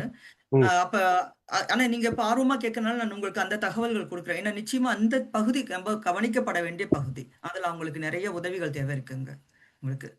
ரொம்ப மகிழ்ச்சிமா. நீங்க வந்து இப்ப என்னுடைய இமெயில் ஐடியை நான் உங்களுக்கு நான் இப்ப டிஸ்பிளே பண்றேன், போட்டு விடுறேன். ம். அதுல வந்து சரிங்க சார். எங்களுக்கு இப்ப உடனடியாக புலம்பெயர்ந்த தமிழர்களுடைய அட்ரஸ் ஏதாச்சும் குறிப்பா சுரினாம், இப்ப ம், இதுல ம். நம்ம மார்டினில எல்லாம் வந்து ஆள் வந்துட்டாங்க, 10 பேர் வந்துட்டாங்க. மத்த ஆ, இடத்துல தான் வந்து பிரிட்டிஷ் கயானா, பிரிட்டிஷ் கயானா அது. பிரிட்டிஷ் கயானா வரல, பிரிட்டிஷ் கயானால ஓகே. கிடைக்கல. ஓகே. கிடைக்கல. ஓகே. ஸோ ம், இதெல்லாம் வந்து நம்ம கிடைக்காத இடத்துல எல்லாம் கண்டுபிடிக்கணும் என்பதை நம்ம மோதிட்டு இருக்கோம். அதே மாதிரி ம். வந்து தமிழர்கள் நம்ம தமிழ் சரி, அதாவது இந்த இந்த இந்த புலம்பெயர்ந்த தமிழர்களை வந்து அடையாளப்படுத்துறதுல நம்ம என்ன செய்யணும் என்ற அந்த ஆராய்ச்சியிலையும் கடுமையாக ஈடுபட்டு இருக்கோமா நம்ம. இப்ப நீங்க என்ன சொல்ல வந்தீங்கன்னு அப்படி நான் டைவர்ட் ஆயிட்டேன், சொல்லுங்களேன் ப்ளீஸ். இல்ல பரவாயில்ல. நீங்க இப்ப நம்ம அது தனியா பேசுவோங்க சார். அந்த டாபிக்ல பேசுவோம். ஆனா ஏற்கனவே புலம்பெயர்வு பற்றி, தமிழரோட புலம்பெயர்வு 2500 ஆண்டுகள் பற்றி ஆய்வு பற்றி இந்த நூல்ல நான் நிறைய டீட்டெயில்ஸ் வழங்கியிருக்கேன். இதுதான் டாக்டர் கிருஷ்ணமூர்த்திக்கெல்லாம் அதை கொடுத்திருக்கேன். அது சிஎம் உடைய வாழ்த்தோட வந்த நூல் இது. இது நிச்சயமா டிபார்ட்மெண்ட்ல இருக்கும். அது ரெஃபரன்ஸ் அவர் யூஸ் பண்ணிக்கிட்டு இருப்பாரு இப்பவும். சார் யூஸ் பண்ணுவாரு. நான் உங்களுக்கும் காப்பி வரதுக்கு ஏற்பாடு பண்றேன். அந்த இது புத்தகம் பேர் என்னமா? தமிழர் புலப்பெயர்வு, உலகளாவிய பயணங்கள், குடியேற்றங்கள், வரலாறு. இந்த புத்தகம் ஒரு காப்பி நான் உங்களுக்கு வரதுக்கு ஏற்பாடு பண்றேன். நிச்சயமா இருக்கணும், டிபார்ட்மெண்ட்ல இருக்கணும். ஏன்னா நான் 2 புத்தகம் கொடுத்திருந்தேன் லாஸ்ட் ஒரு 2 இயர்ஸ் பேக் வந்தது. நான் தேடி பார்க்கிறேன், எனக்கு ஒண்ணு கிடைக்கல. அதுல நிறைய டீடைல்ஸ் இருக்கு சார். நீங்க சொல்ற மாதிரி இந்தோனேஷியா, இப்ப நாங்க செப்டம்பர் மாசம் இந்தோனேஷியாவுக்கு வர போறோம். இப்ப அங்கேயும் ஒரு கிளை அமைத்தல் பணிகள்லாம் இருக்கு. இந்த மாதிரி ஒரு அந்த இந்தோனேஷியால மேடான் என்ற பகுதியில தான் அவங்க வந்து குடியேறியதாக வரலாறு சொல்லுது. இல்ல சார், அது இந்தோனேஷியால பல இடங்கள்ல நிறைய தமிழர்கள் குடியிருப்பு இருக்கு. நான் டீடைல்ஸ் வச்சு அதுல இருக்கு, நம்ம பேசலாம். ஓகே, நன்றி நன்றி நன்றி. இதற்கு வந்து நீங்க வந்து முதலமைச்சருடைய அந்த ஸ்கீம்ல நம்ம என்ன பண்ணோம், இங்கிருந்து ஆய்வாளர்களை வந்து அயலகத்துக்கு மியூட்ல இருக்கீங்க சுபா. அண்ணன் வால்யூம் கொஞ்சம் சத்தமா பேசுங்க. ஓகே, இப்ப கேக்குதா ஐயா? கேக்குதா நான் பேசுறது? வள்ளலார் ஐயா அவர் முடிச்சிட்டாரு போல இருக்கு. சரி, அப்ப இது டிஸ்கஷன் அப்புறம். No problem. சுபா திருப்பி மியூட்ல இருக்கு. இமெயில் அட்ரஸ் கொடுத்த பிறகு நம்ம கான்டாக்ட் பண்ணிக்கலாம். ஒரு நிமிஷம், இல்ல நான் லைன்ல தான் இருக்கேன். நான் இப்ப என்னோட இமெயில் சொல்லுங்க கண்ணன். ஐயா, நீங்க வந்து அந்த முதலமைச்சருடைய அந்த திட்டத்துல வந்து நான் பேசுறது கேக்குதா? கேக்குது. ஓகே. முதலமைச்சருடைய அந்த செயல் திட்டத்துல நம்ம செய்ய வேண்டிய சில காரியங்கள்ல என்னதுன்னா, ஆய்வாளர்களை வந்து நம்ம அனுப்புறது. உதாரணமாக நீங்க அங்கோர் வாட் போனீங்கன்னு, அங்கோர் வாட் முழுக்க முழுக்க ஒரு தமிழ் நிரம்பிய ஒரு இது. ஆனா அதுல வந்து தமிழ் ஆய்வாளர்கள் அங்க இல்லை. அதுல வந்து ஜப்பானிய ஆய்வாளர்கள் வந்து அதை எடுத்துட்டு செய்யறாங்களே தவிர, தமிழ் ஆர்வலர்கள் அங்க போயிட்டு இந்த தமிழுடைய தொடர்ச்சியை பற்றி பேசுறதுக்கு அங்க இல்ல. இவர்கள் போய் அந்த மாதிரி செய்யணும். அதே போல இப்போ வந்து கொரியா, ஜப்பான் போன்ற இடங்களுக்கும் தென்னாசியா முழுக்க தமிழ்ச்சுவடுகள் இருக்கு. அப்ப இந்த தென்னாசியாவில் இருக்கக்கூடிய அந்த தமிழ்ச்சுவடுகளை வந்து ஆய்வுபூர்வமாக ஆராய்ந்து இந்த பியர் ரிவ்யூட் ஜேர்னல்ஸ் சொல்லுவாங்க, அந்த மாதிரி ஜேர்னல்ஸ்ல பப்ளிஷ் பண்ற மாதிரி நம்ம பண்ணினா தான் வந்து நம்மளுடைய பெருமை வந்து ஒரு அகில உலக அளவில் வந்து ஒரு அங்கீகாரம் பெறும். அது ரொம்ப ஒரு முக்கியமான விஷயம். இரண்டாவது என்னன்னா வந்து, இப்ப சென்ற சில மாதங்களுக்கு முன்னாடி வந்து ஓபன் யூனிவர்சிட்டியோட வைஸ் சான்சலர், ஹலோ சொல்லு கேக்குது. இல்ல, ப்ரொஃபசர் ஆறுமுகம் வந்து ஓபன் யூனிவர்சிட்டி அவர் வைஸ் சான்சலர் வந்து கொரியா போய்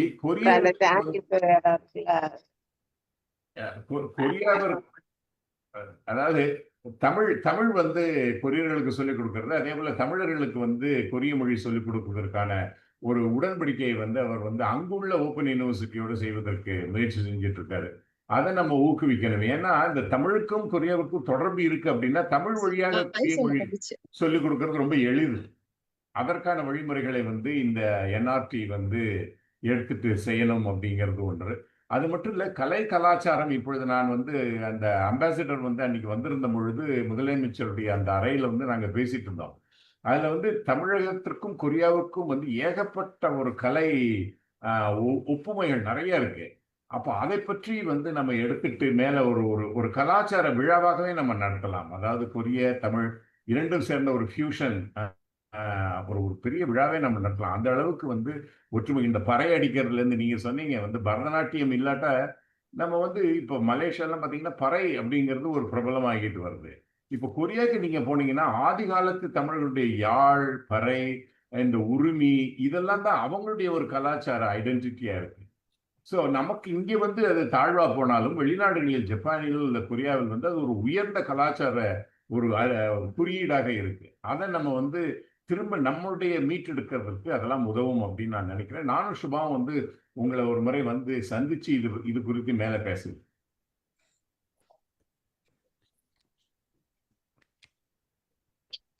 மகிழ்ச்சியா நாங்க கட்டாயம் நம்ம வந்து சந்திப்போம். இது சம்பந்தமா வந்து நம்ம பேசுவோம். நன்றி நன்றி நன்றி. நன்றி சார். உங்களோட இதுக்கான நம்மளுடைய கருத்திற்கான வாழ்த்துரைகளும் உங்களுடைய எதிர்கால ஒரு சிந்தனை செயல்பாடுகளுக்கான உங்களுடைய ஐடியாவையும் எங்கள்கிட்ட ஷேர் பண்ணிக்கிட்டீங்க. அதுக்கு மிக்க நன்றி. இப்போ நீங்கள் உங்களோட செயல்பாடுகளுக்கு வந்து இப்போ நம்ம என்ஆர்டியோட தமிழ்நாடு டெஸ்க் அதுவும் உறுதுணையாக இருக்கும் அப்படின்றதையும் தெரிவிச்சுக்கிறோம். அடுத்ததாக அடுத்த வாழ்த்துரை முனைவர் ஆம்ஸ்ட்ராங் அவர்கள். இவர் சென்னை பல்கலைக்கழக ஆங்கிலத்துறையின் தலைவர், துணைவேந்தர் கூட்டுநர் குழுவின் உறுப்பினர், எங்களது நல்ல நண்பர். தமிழ் கொரிய உறவு குறித்த கருத்தரங்கம் ஒன்று நடத்த வேண்டும் என்று நாங்கள் கேட்டதும் ஆர்வமாகவும் உடனடியாகவும் எங்களோடு கைகோர்த்ததுடன் கருத்தரங்கு நடத்தவும் கருத்தரங்க நிகழ்வுகளை நூலாக்கம் செய்வதற்கும் எங்களோடு தோள் கொடுத்தவர், ஆய்வின் மீது நாளும் தீரா காதல் கொண்ட நண்பர் பேராசிரியர் ஆம்ஸ்ட்ராங் அவர்களை வாழ்த்துரை வழங்க வருமாறு அன்போடு அழைக்கிறோம். Dr. Subhasini, Dr. Vallalar IAS, Dr. Kannan, Dr. Papa and Dr. Sankara Narayanan, dear invitees. I'm very happy to be part of this very important event. Recently, I met Chief Secretary of Tamil Nadu. He was very keen to know more about the legend, very familiar Princess Sambhavam. He's very keen to, support a kind of statue in honor of Princess Sambhavam. But for that, he needs a lot of research inputs from Tamil Nadu. That's very, very important. Next important thing is about the diaspora, Korean diaspora in Chennai, and also the Tamil diaspora in Korea. So, in my conversation with the Consul General, he hinted there are about 6 million Koreans trace their ancestry to this Tamil princess in Korea. And this is a testament to the profound and lasting connections between Tamil Nadu and Korea. So this is very important, and all of us are ready with the support of NRT to go deeper into the roots of the legend, the Princess Sambhavam, so that we can establish the kind of very important connection between Tamil and Korea. Apart from all these things, University of Madras is very much interested in promoting interdisciplinary research in collaboration with the NRT and also Tamil Heritage International, because the Tamil-Korean connection is very important. As Vasini said, it should not be stopped only with books and talks like this. We need more research-oriented collaboration for linguistic studies. Not only linguistic studies, we also need archaeological teams. As Dr. Kannan rightly pointed out, we need to have advanced AI-related analysis to compare artifacts from Tamil Nadu and the Korean Peninsula. So we need the support of the government for having archaeological teams to discover the unexpected similarities in pottery and also metallurgical techniques, and also technological dialogue is very important. The next important thing is, as Professor, we discussed, I discussed this with Dr. Kannan about the recent field called Blue Humanities, how the Tamil diaspora used to see as an important route for not only for moving and also for the dispersal of trade and other important epistemological system. So we need to do more research about the ocean and then how the blue humanities perspective is very important to connect Tamils in Korea and Koreans in Tamil Nadu. So in that context, we need to have lot of inputs both from both universities in both Tamil Nadu and Korea, and we need to have lot of research chair in the University of Madras is very much interested in developing relationship related in this digital area with innovative style.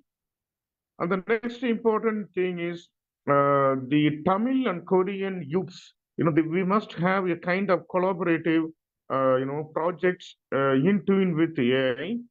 And I am very sure, the contemporary students in Tamil Nadu and Korea think alike in various disciplines and also in the cultural realm also. So, for instance, recently the educational initiatives are incorporating Tamil Korean comparative studies into university curriculum. I visited Madras Christian College. I was very happy to note nearly 300 students from Korea are there in Madras Christian College. And I am also happy to let you know that there is a faculty from for these students of Madras Christian College and University of Madras and Madras Christian College. We are going to have a kind of collaborative university students in our campus. So this kind of textbooks are very important. Research is very important, and interdisciplinary research is very important. So I am very happy to note both regions are exploring joint research in molecular biology also and biotechnology also. These two areas are very important. And our faculty, Dr. Anand, has written an article about the genetic connections between Tamil and Korea. So these two areas are very important. I mean, the research in molecular biology and also biotechnology. So this will definitely assert the perspective of our Chief Secretary, who is very much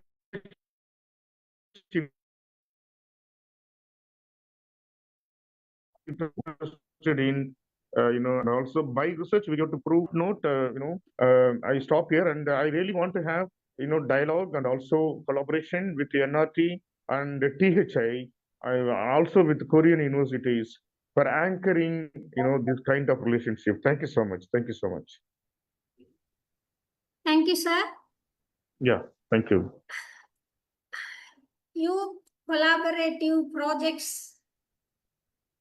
Tamil and Korean diaspora, molecular biology and biotechnology, blue humanities, இது தொடர்பாக நம்முடைய நீங்கள் நினைக்கும் இந்த ஆய்வுகள் வருங்காலத்திலும் நாம் இருவரும் சேர்ந்து செயல்படுவோம் என்பதை நாங்கள் கூறிக்கொள்கிறோம்.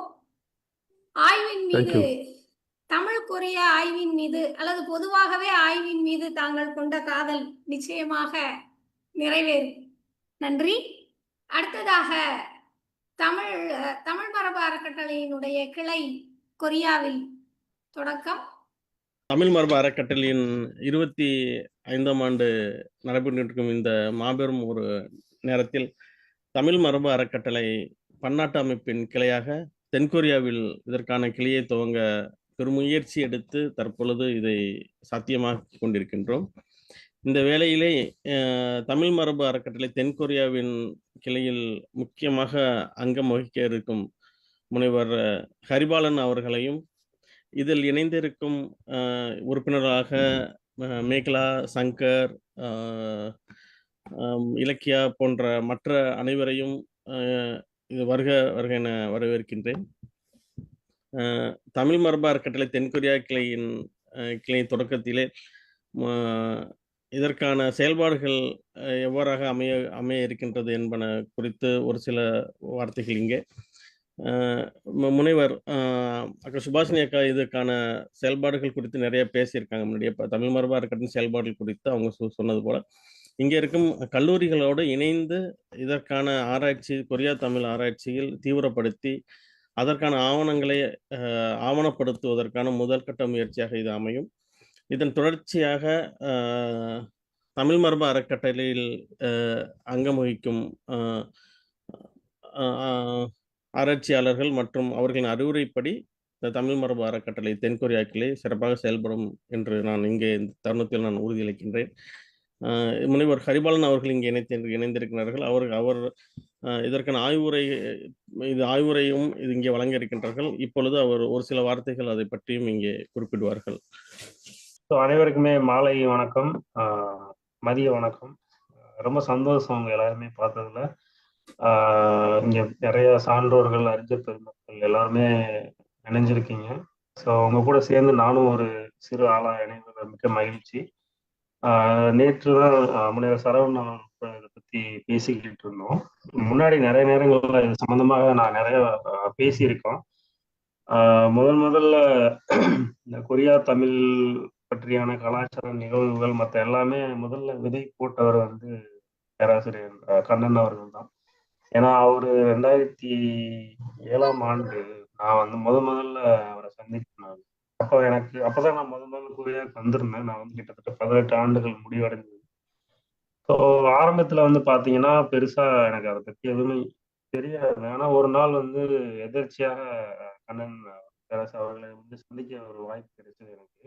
நானு அவரு கூட சேர்ந்து ஒரு கொரியா குழுக்கள் எல்லாமே சேர்ந்து விவாதிச்சோம். சொல்ல எனக்கு if I am not wrong, செம்பவளம்ன்ற பேர் வச்சதே கூட அவர் தான் அப்படின்னு நான் நினைக்கிறேன். ஏன்னா அதுக்கு முன்னாடி பெருசா ஒரு எந்த அளவுக்கு பேரை வந்து சில பேர் சொல்றாங்க, இந்த அளவுக்கு பயன்பாட்டில் இருக்கிறது செம்பவளம்ன்றது அவர் பேர் தான். ஏன்னா அன்னைக்குதான் முதல்ல அவர் ஒரு வரலாறு வந்து சொல்லிட்டு இருந்தாரு. அப்போ கேட்கறதுக்கு ரொம்ப ஆச்சரியமாகவும் ரொம்ப இன்ட்ரெஸ்டிங்காகவும் இருந்தது. அதுக்கப்புறம் அவர் அலுவல் காரணமாக ஜெர்மனி எங்கோ வேற நாட்டுக்கு சென்றிருக்காரு ஆக்சுவலா. அதுக்கப்புறம் தொடர்ந்து நான் வந்து அந்த இன்ஸ்டியூட் அந்த ஆட்கள் கூட சேர்ந்து தமிழ் சொல்லி கொடுக்கறது அவங்களுக்கு அந்த மாதிரி கொஞ்சம் கொஞ்சம் பண்ணிக்கிட்டு இருந்தேன். அப்ப எனக்கு பெரிய அளவுல கொரிய மொழி அந்த அளவுக்கு தெரியாது ஆக்சுவலா. ஏன்னா நான் வந்து குறிப்பா வந்து பாத்தீங்க அப்படின்னா பயோடெக்னாலஜி, மாலிகுலர் பயாலஜி, கேன்சர் அந்த மாதிரி ஒரு துறையை சேர்ந்தவர். அதனால முதல்ல அந்த ஒரு ஆர்வம் வந்து காரணம் கண்ணன் ஐயா அவர்கள் தான். ஸோ நான் நிறைய 2-3 தடவை அவர்கிட்ட சொல்லியிருக்கேன். போன மீட்டிங்ல தான் அவருக்கு தெரியும் ஆக்சுவலா. அவர் புகைப்படம் பகிர்ந்தாரு நான் இருக்கிற மாதிரி. ரொம்ப மகிழ்ச்சி ரொம்ப நாளுக்கு அப்புறம். நிறைய நாட்கள்ல நான் வேற எங்கெங்க நான் போய் பேசுறேனோ எல்லா இடத்துலயுமே பொதுவா வைக்கக்கூடிய கருத்து வந்து பாத்தீங்கன்னா இது மாதிரி ஒரு அஃபிஷியலா ஒரு ஆர்கனைசேஷன் இருக்கணும், குறிப்பா கொரியா தமிழ் இதை வந்து கொண்டு போய் சேர்க்கறதுக்கு. ஏன்னா வந்து பாத்தீங்க அப்படின்னா எல்லாருமே நிறைய பேர் சம்பந்தமா பேசுறாங்க. சில பேர் கொரியாவுக்கு வராம சும்மா இன்டர்நெட்ல கூகுள்ல அவங்களுக்கு தெரிஞ்ச ஒரு 4-5 வார்த்தைகளை பயன்படுத்தி கொரியா தமிழ் தொடர்புன்னு அதுக்கு மேல கேட்டீங்கன்னா அவங்களுக்கு தெரியாது. ஒரு 4-5 வார்த்தைகள் மட்டும்தான் பேசுவாங்க. அது எல்லாமே வந்து பாத்தீங்கன்னா ஒரு டாக்குமெண்டேஷன்ன்றது படி பெருசா இல்லை. கொஞ்ச நேரத்துக்கு முன்னாடி சுபாஷ் ரொம்ப சூப்பரா எக்ஸ்பிளைன் பண்ணியிருந்தாங்க. மற்ற கண்ட்ரில என்னென்ன பண்ணிட்டு இருக்கோம் அப்படின்றத டீட்டெயிலா சொல்லியிருந்தாங்க. அதே மாதிரி நம்ம வள்ளலா அவர்கள் இந்தியா ஆட்சி அவருமே வந்து 2 மாசத்துல ஜாயின் பண்ணதா சொன்னாரு. ஆனா நிறைய விஷயங்கள் எந்தெந்த இடத்துல கேப் இருக்குது ஃபில் பண்ணணுன்றதையும் ரொம்ப இதா சொன்னாரு. ரொம்ப ஆச்சரியமா இருந்தது. ஒரு 2.5 மாசத்துல இவ்வளவு ஆர்வமா பண்றன்றது ரொம்ப ஒரு இதா இருந்தது.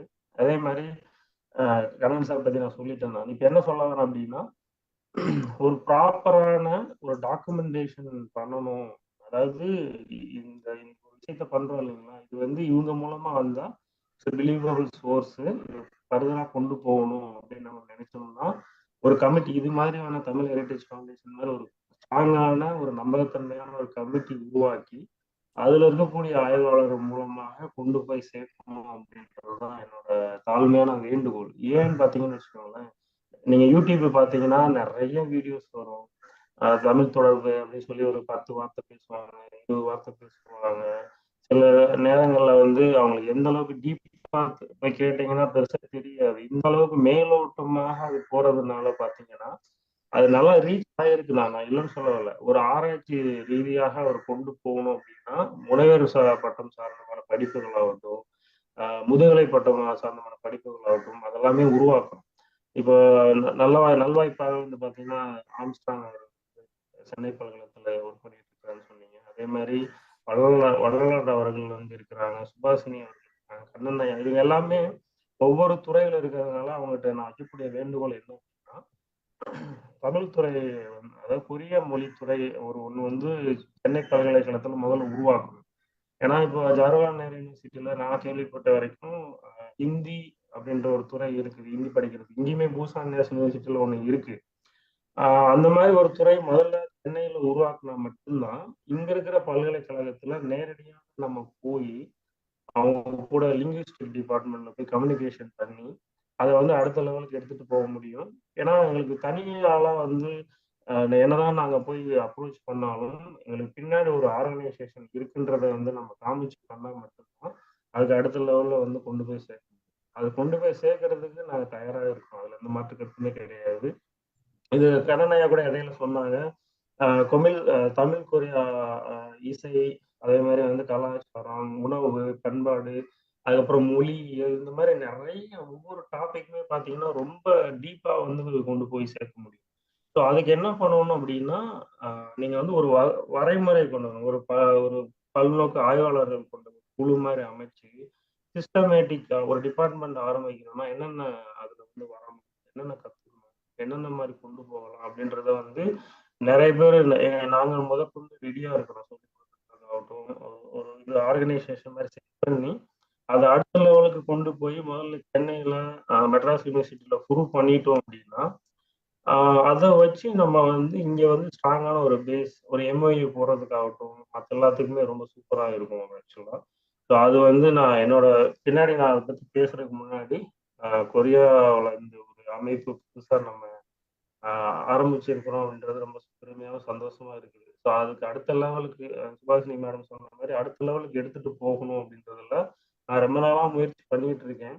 பட் எனக்கு கூட இருந்து பின்னாடி இருந்து சப்போர்ட் பண்றதுக்கு ஆள் இருந்தா அதை கொண்டு போறதுக்கு எந்த பிரச்சனையும் இல்லை.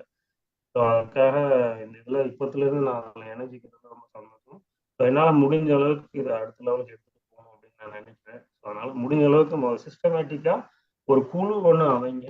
அந்த குழுவில் வந்து ரொம்ப என்னென்ன விஷயங்கள் நம்ம வந்து வரைமுறைப்படுத்தணும், குறிப்பாக வந்து ஒரு சிலபஸ் செட் பண்ணுறதாக இருந்தால் கூட அவங்க முழுவதும் கொரியன்ல படிக்கணும்னு அவசியம் கிடையாது.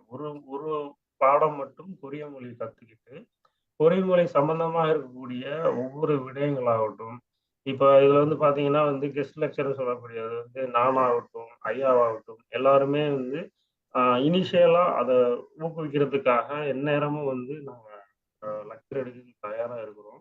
ஸோ அதனால வந்து அந்த ஒரு துறை முதல்ல ஆரம்பிச்சிங்க அப்படின்னா ஸோ அது வந்து அடுத்தடுத்த லெவலுக்கு இங்கே பேசுறதுக்கு ரொம்ப ஒரு ஸ்ட்ராங்காக நமக்கு இருக்கும் அப்படின்றது இந்த நேரத்தில் நான் தெரிவிச்சுக்கிறேன். ஸோ இதுதான் எனக்கு என்ன என் மனதில் பட்டதை நான் சொல்கிறேன்.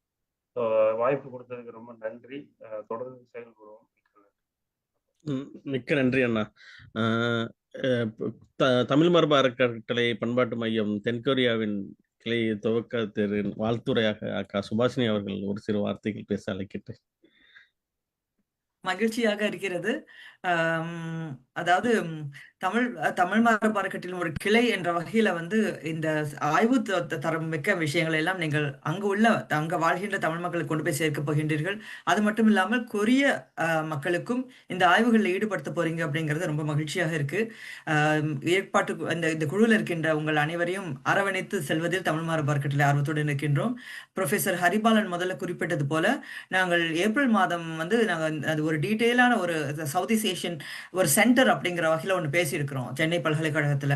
அவங்களுக்கு இருக்கிற பல அட்மினிஸ்ட்ரேட்டிவ் இஷ்யூஸ்லாம் இருக்கு. ஸோ அந்த விஷயங்கள் எல்லாம் ஒவ்வொன்றும் அவங்க முன்னெடுத்து அவங்க செல்ல வேண்டிய ஒரு தேவை இருக்கு. அதில் வந்து கொரியா ஆய்வுகளுக்கான ஒரு துறையும் இயங்க வேண்டும் என்ற வகையில் பேசியிருக்கோம்.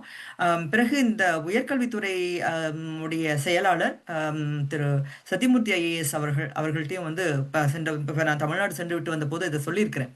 அவர்கள் இதையும் சொல்லி பிறகு சென்னை பல்கலைக்கழகம் அல்லது செம்மொழி நிறுவனம் இந்த மாதிரி சில இடங்கள்ல நம்ம அமைப்பதற்கான வாய்ப்புகள் செய்யலாம் அப்படிங்கிற வகையில பாசிட்டிவா பேசியிருக்காரு. ஏன்னா அந்த மாதிரி நிறுவனம் இல்லைன்னா எந்த ஒரு ஆய்வையும் நம்ம செய்ய முடியாது, முன்னெடுக்க முடியாது.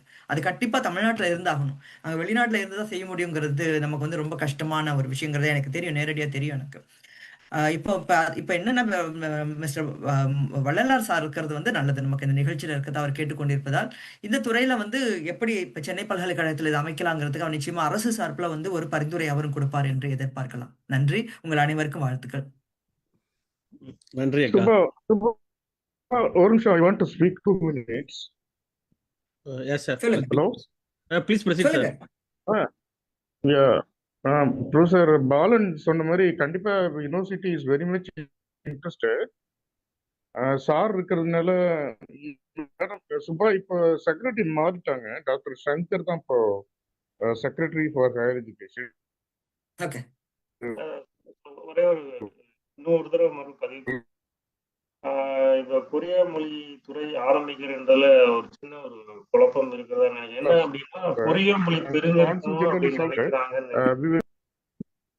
கொரிய மொழி தெரியணும்னு அவசியம் இல்லை, ஆனா அது ஒரு மொழி பாடமாக ஒரே ஒரு சிலபஸ் மட்டும் நம்ம இப்போதைக்கு அதை வச்சுக்கிட்டு, ஆனா வந்து நம்ம தமிழ் மொழியிலேயே வந்து அந்த எல்லாரும் சொல்ற மாதிரி ஒவ்வொரு துறையா, அதாவது இசை, இலக்கியம் எல்லாமே எடுத்துட்டு வரப்ப பாத்தீங்கன்னா இங்க இருக்கிற தகவல் அங்க பரிமாறி நம்ம எடுத்து கொண்டு போய் சேர்க்கிறப்போ அது ஒரு கோர்ஸ் வந்து முழுமை அடையும் அப்படின்ற மாதிரி நினைக்கிறேன். ஏன்னா எல்லாமே கொரியன் தெரிஞ்சிருக்கணும், அப்பதான் நம்ம இதை கத்துக்க முடியுன்றதை தாண்டி முதல்ல அங்க ஒரு சிறு விதையை நம்ம ஆரம்பிச்சு அது ஒரு கான்ஃபிடன்ட் லெவல் உருவாக்கிட்டோம் அப்படின்னா அதுக்கப்புறம் பாத்தீங்கன்னா வந்து வேலைவாய்ப்பு சார்ந்த ஒரு பட்டய படிப்பாகட்டும். ஏன்னா வந்து இப்ப கொரிய மொழி தெரிஞ்சது அப்படின்னா சென்னையிலே நிறைய கம்பெனிகள் இருக்கு. அது மாதிரி எக்ஸ்ட்ரா, அதாவது ஒரு எக்ஸ்ட்ரா ஒரு மொழி ஒரு பட்டய படிப்பு மாதிரி ஆரம்பிக்கிறாங்க அப்படின்றது அது நிறைய லெவல்ல வந்து நிறைய பேருக்கு அது பயன்பாட்டா இருக்கும்.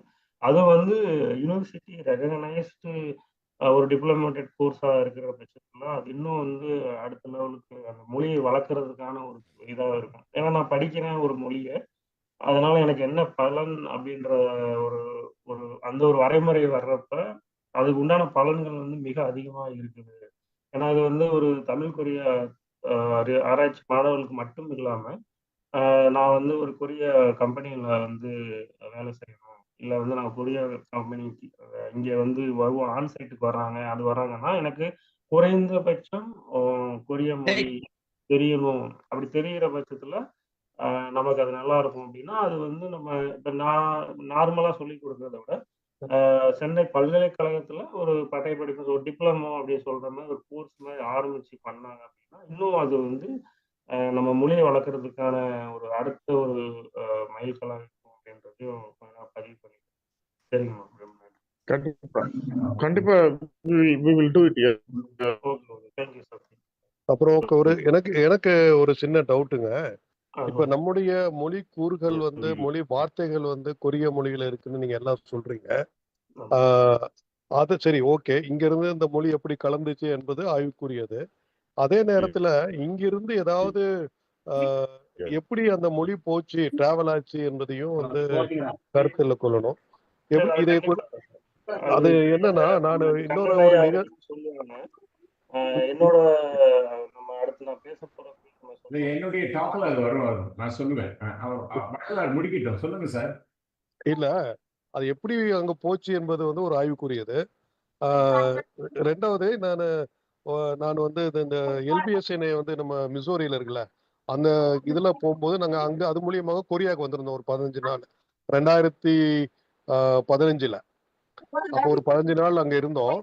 பட் அந்த அம்பாசிடர் வந்து எங்களுக்கு வந்து அவர் சொல்லும் பொழுது ஏதோ வந்து அயோத்தியால இருந்து வந்து பிரின்சஸ் வந்து அங்க உள்ள கொரியாவுடைய கிங்கவோ அல்லது பிரின்சஸையோ பிரின்சஸ் வந்து கல்யாணம் பண்ணிட்டதாகவும், அப்படி வந்து ரெண்டு கலந்ததுதான் கொரிய அந்த இனம் என்ற மாதிரி சொன்னார் அவரு. ஆனா இப்ப நீங்க வந்து இங்க இருந்துதான் வந்து ஒரு பெண் இளவரசி போனாங்கன்னு ஒரு கதை கிளம்புது. இந்த கட்டுக்கதையெல்லாம் போக எது உண்மை, எப்படி அந்த மொழி அங்க போச்சு என்பது வந்து மிக்க ஒரு முக்கியமான ஆய்வுக்குரியது. நம்ம மொழி உடைய வார்த்தைகள் அங்க இருக்கு என்றால் உலகத்துல உள்ள எல்லா மொழிகள்லயும் எல்லாம் கலந்திருக்கு என்பது ஒரு மறுக்க முடியாத உண்மை. ஆனா அதை யாரு கொண்டு போனா, எதுக்கு அங்க போச்சு, த்ரூ புத்திசம் மூலமா போச்சா, புத்திசம் மூலியமா உலகம் போனது மூலமா அது போச்சா என்ன என்பதெல்லாம் வந்து ஒரு ஆய்வுக்குரியது. அதையும் நீங்க கருத்துல கொள்ளணும். அப்புறம் வந்து இப்ப சங்கர்கிட்ட வந்து நீங்க இவர் ஹையர் எஜுகேஷன் செக்ரட்டரிட்ட இது சம்பந்தமா வந்து சொல்லலாம், ஒன்றும் பிரச்சனை இல்லை. அவர் என்னுடைய நண்பர் தான் என்பதை தெரிவித்துக் கொள்கிறேன். நன்றி.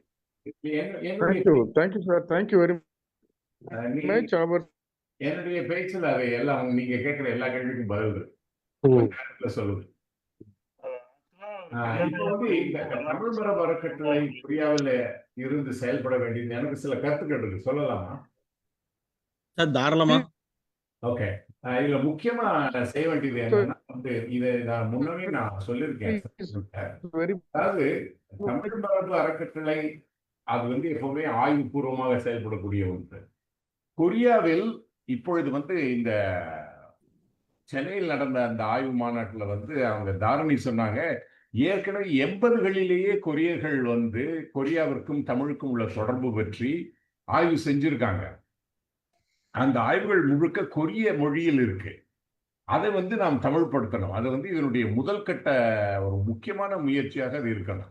ஓகே, ஏன்னா உங்க எல்லாருக்கும் கொரியன் மொழி தெரியுது, வந்து எழுத படிக்க தெரிஞ்சு நீங்க வந்து அதை நீங்க வந்து தமிழ்ல கொண்டு வந்தா தான் வந்து அவங்க ஆய்வு கட்டுரைகளா வெளியிட்டு இருக்கிறத நம்ம முதல்ல தமிழ்படுத்தணும். அது ரொம்ப ஒரு முக்கியமானது. இரண்டாவது, கொரியாவில் வந்து எத்தனை பல்கலைக்கழகங்கள் இந்த மாதிரி இந்த ஆய்வுல ஈடுபட்டு இருக்கு அப்படிங்கிறத பத்தி நமக்கு லிஸ்ட் இல்லை.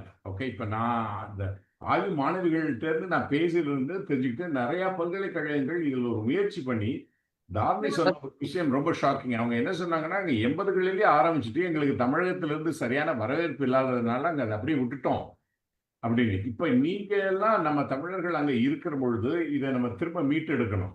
ஓகே, மீட்டெடுத்து வந்து இதை வந்து எப்படி நம்ம வந்து திரும்ப அடுத்த கட்டத்துக்கு கொண்டு போகணும். So we need to have a list of indologist in Korea. அதுவே இல்லை. இப்போ நீங்க ஜப்பான்ல போனீங்கன்னா ப்ரொஃபசர் ஓனோ தான் ஃபர்ஸ்ட் அவர் ஆரம்பிக்கிறாருன்னா அவரோட தொடர்ந்து நிறைய பேர் இருக்காங்க கொரியாவில் வந்து, ஐ மீன் ஜப்பான்ல இந்திய ஆய்வியல் துறையிலே ஒன்று இருக்கு, அதை பற்றி செய்யறாங்க. இப்போ வந்து இந்திய ஆய்வியல் அப்படின்னு எத்தனை பல்கலைக்கழகங்கள்ல அங்க துறைகள் இருக்கு. அந்த துறையில ஹிந்தியை பத்தி சொன்னார் ஹரிபாலன். அவங்க முந்திக்கிறாங்க எல்லாமே வந்து ஹிந்தியை முதல்ல கொண்டு வந்துட்டு ஹிந்தி கற்றுக் கொடுக்கறதுல அவங்க முனைப்பா இருக்காங்க. ஓகே, உண்மையில் தமிழுக்கும் கொரிய மொழிக்கும் தான் தொடர்பு இருக்கு ஹிந்தியை விட. ஆனா அதை பற்றி செய்வதற்கு நமக்கு எந்த ஆக்கப்பூர்வமான முயற்சி இதுவரைக்கும் எடுக்கல. ஓகே, அது வந்து நம்ம ப்ரொஃபசர் ஆறுமுகம் போயிருந்த பொழுது அங்க பேசியிருக்காரு. இந்த மாதிரி வந்து கொரிய மாணவர்களுக்கு வந்து ஆங்கிலம் சொல்லிக் கொடுக்கலாம். ஏன்னா அவங்களுக்கு ஆங்கிலத்துக்காக அமெரிக்கா போகணுங்கிற அவசியம் இல்லை, இந்தியா வந்து ஆங்கிலம் கற்றுக்கொள்ளலாம். அந்த நேரத்தில் அவங்க தமிழும் கற்றுக்கிட்டாங்கன்னா அவங்க வந்து ஒரு நேட்டிவ் ஸ்பீக்கர் கற்றுக்கிற பொழுது இன்னும் அந்த தொடர்பு இன்னும் ஸ்ட்ராங்காக இருக்கும்.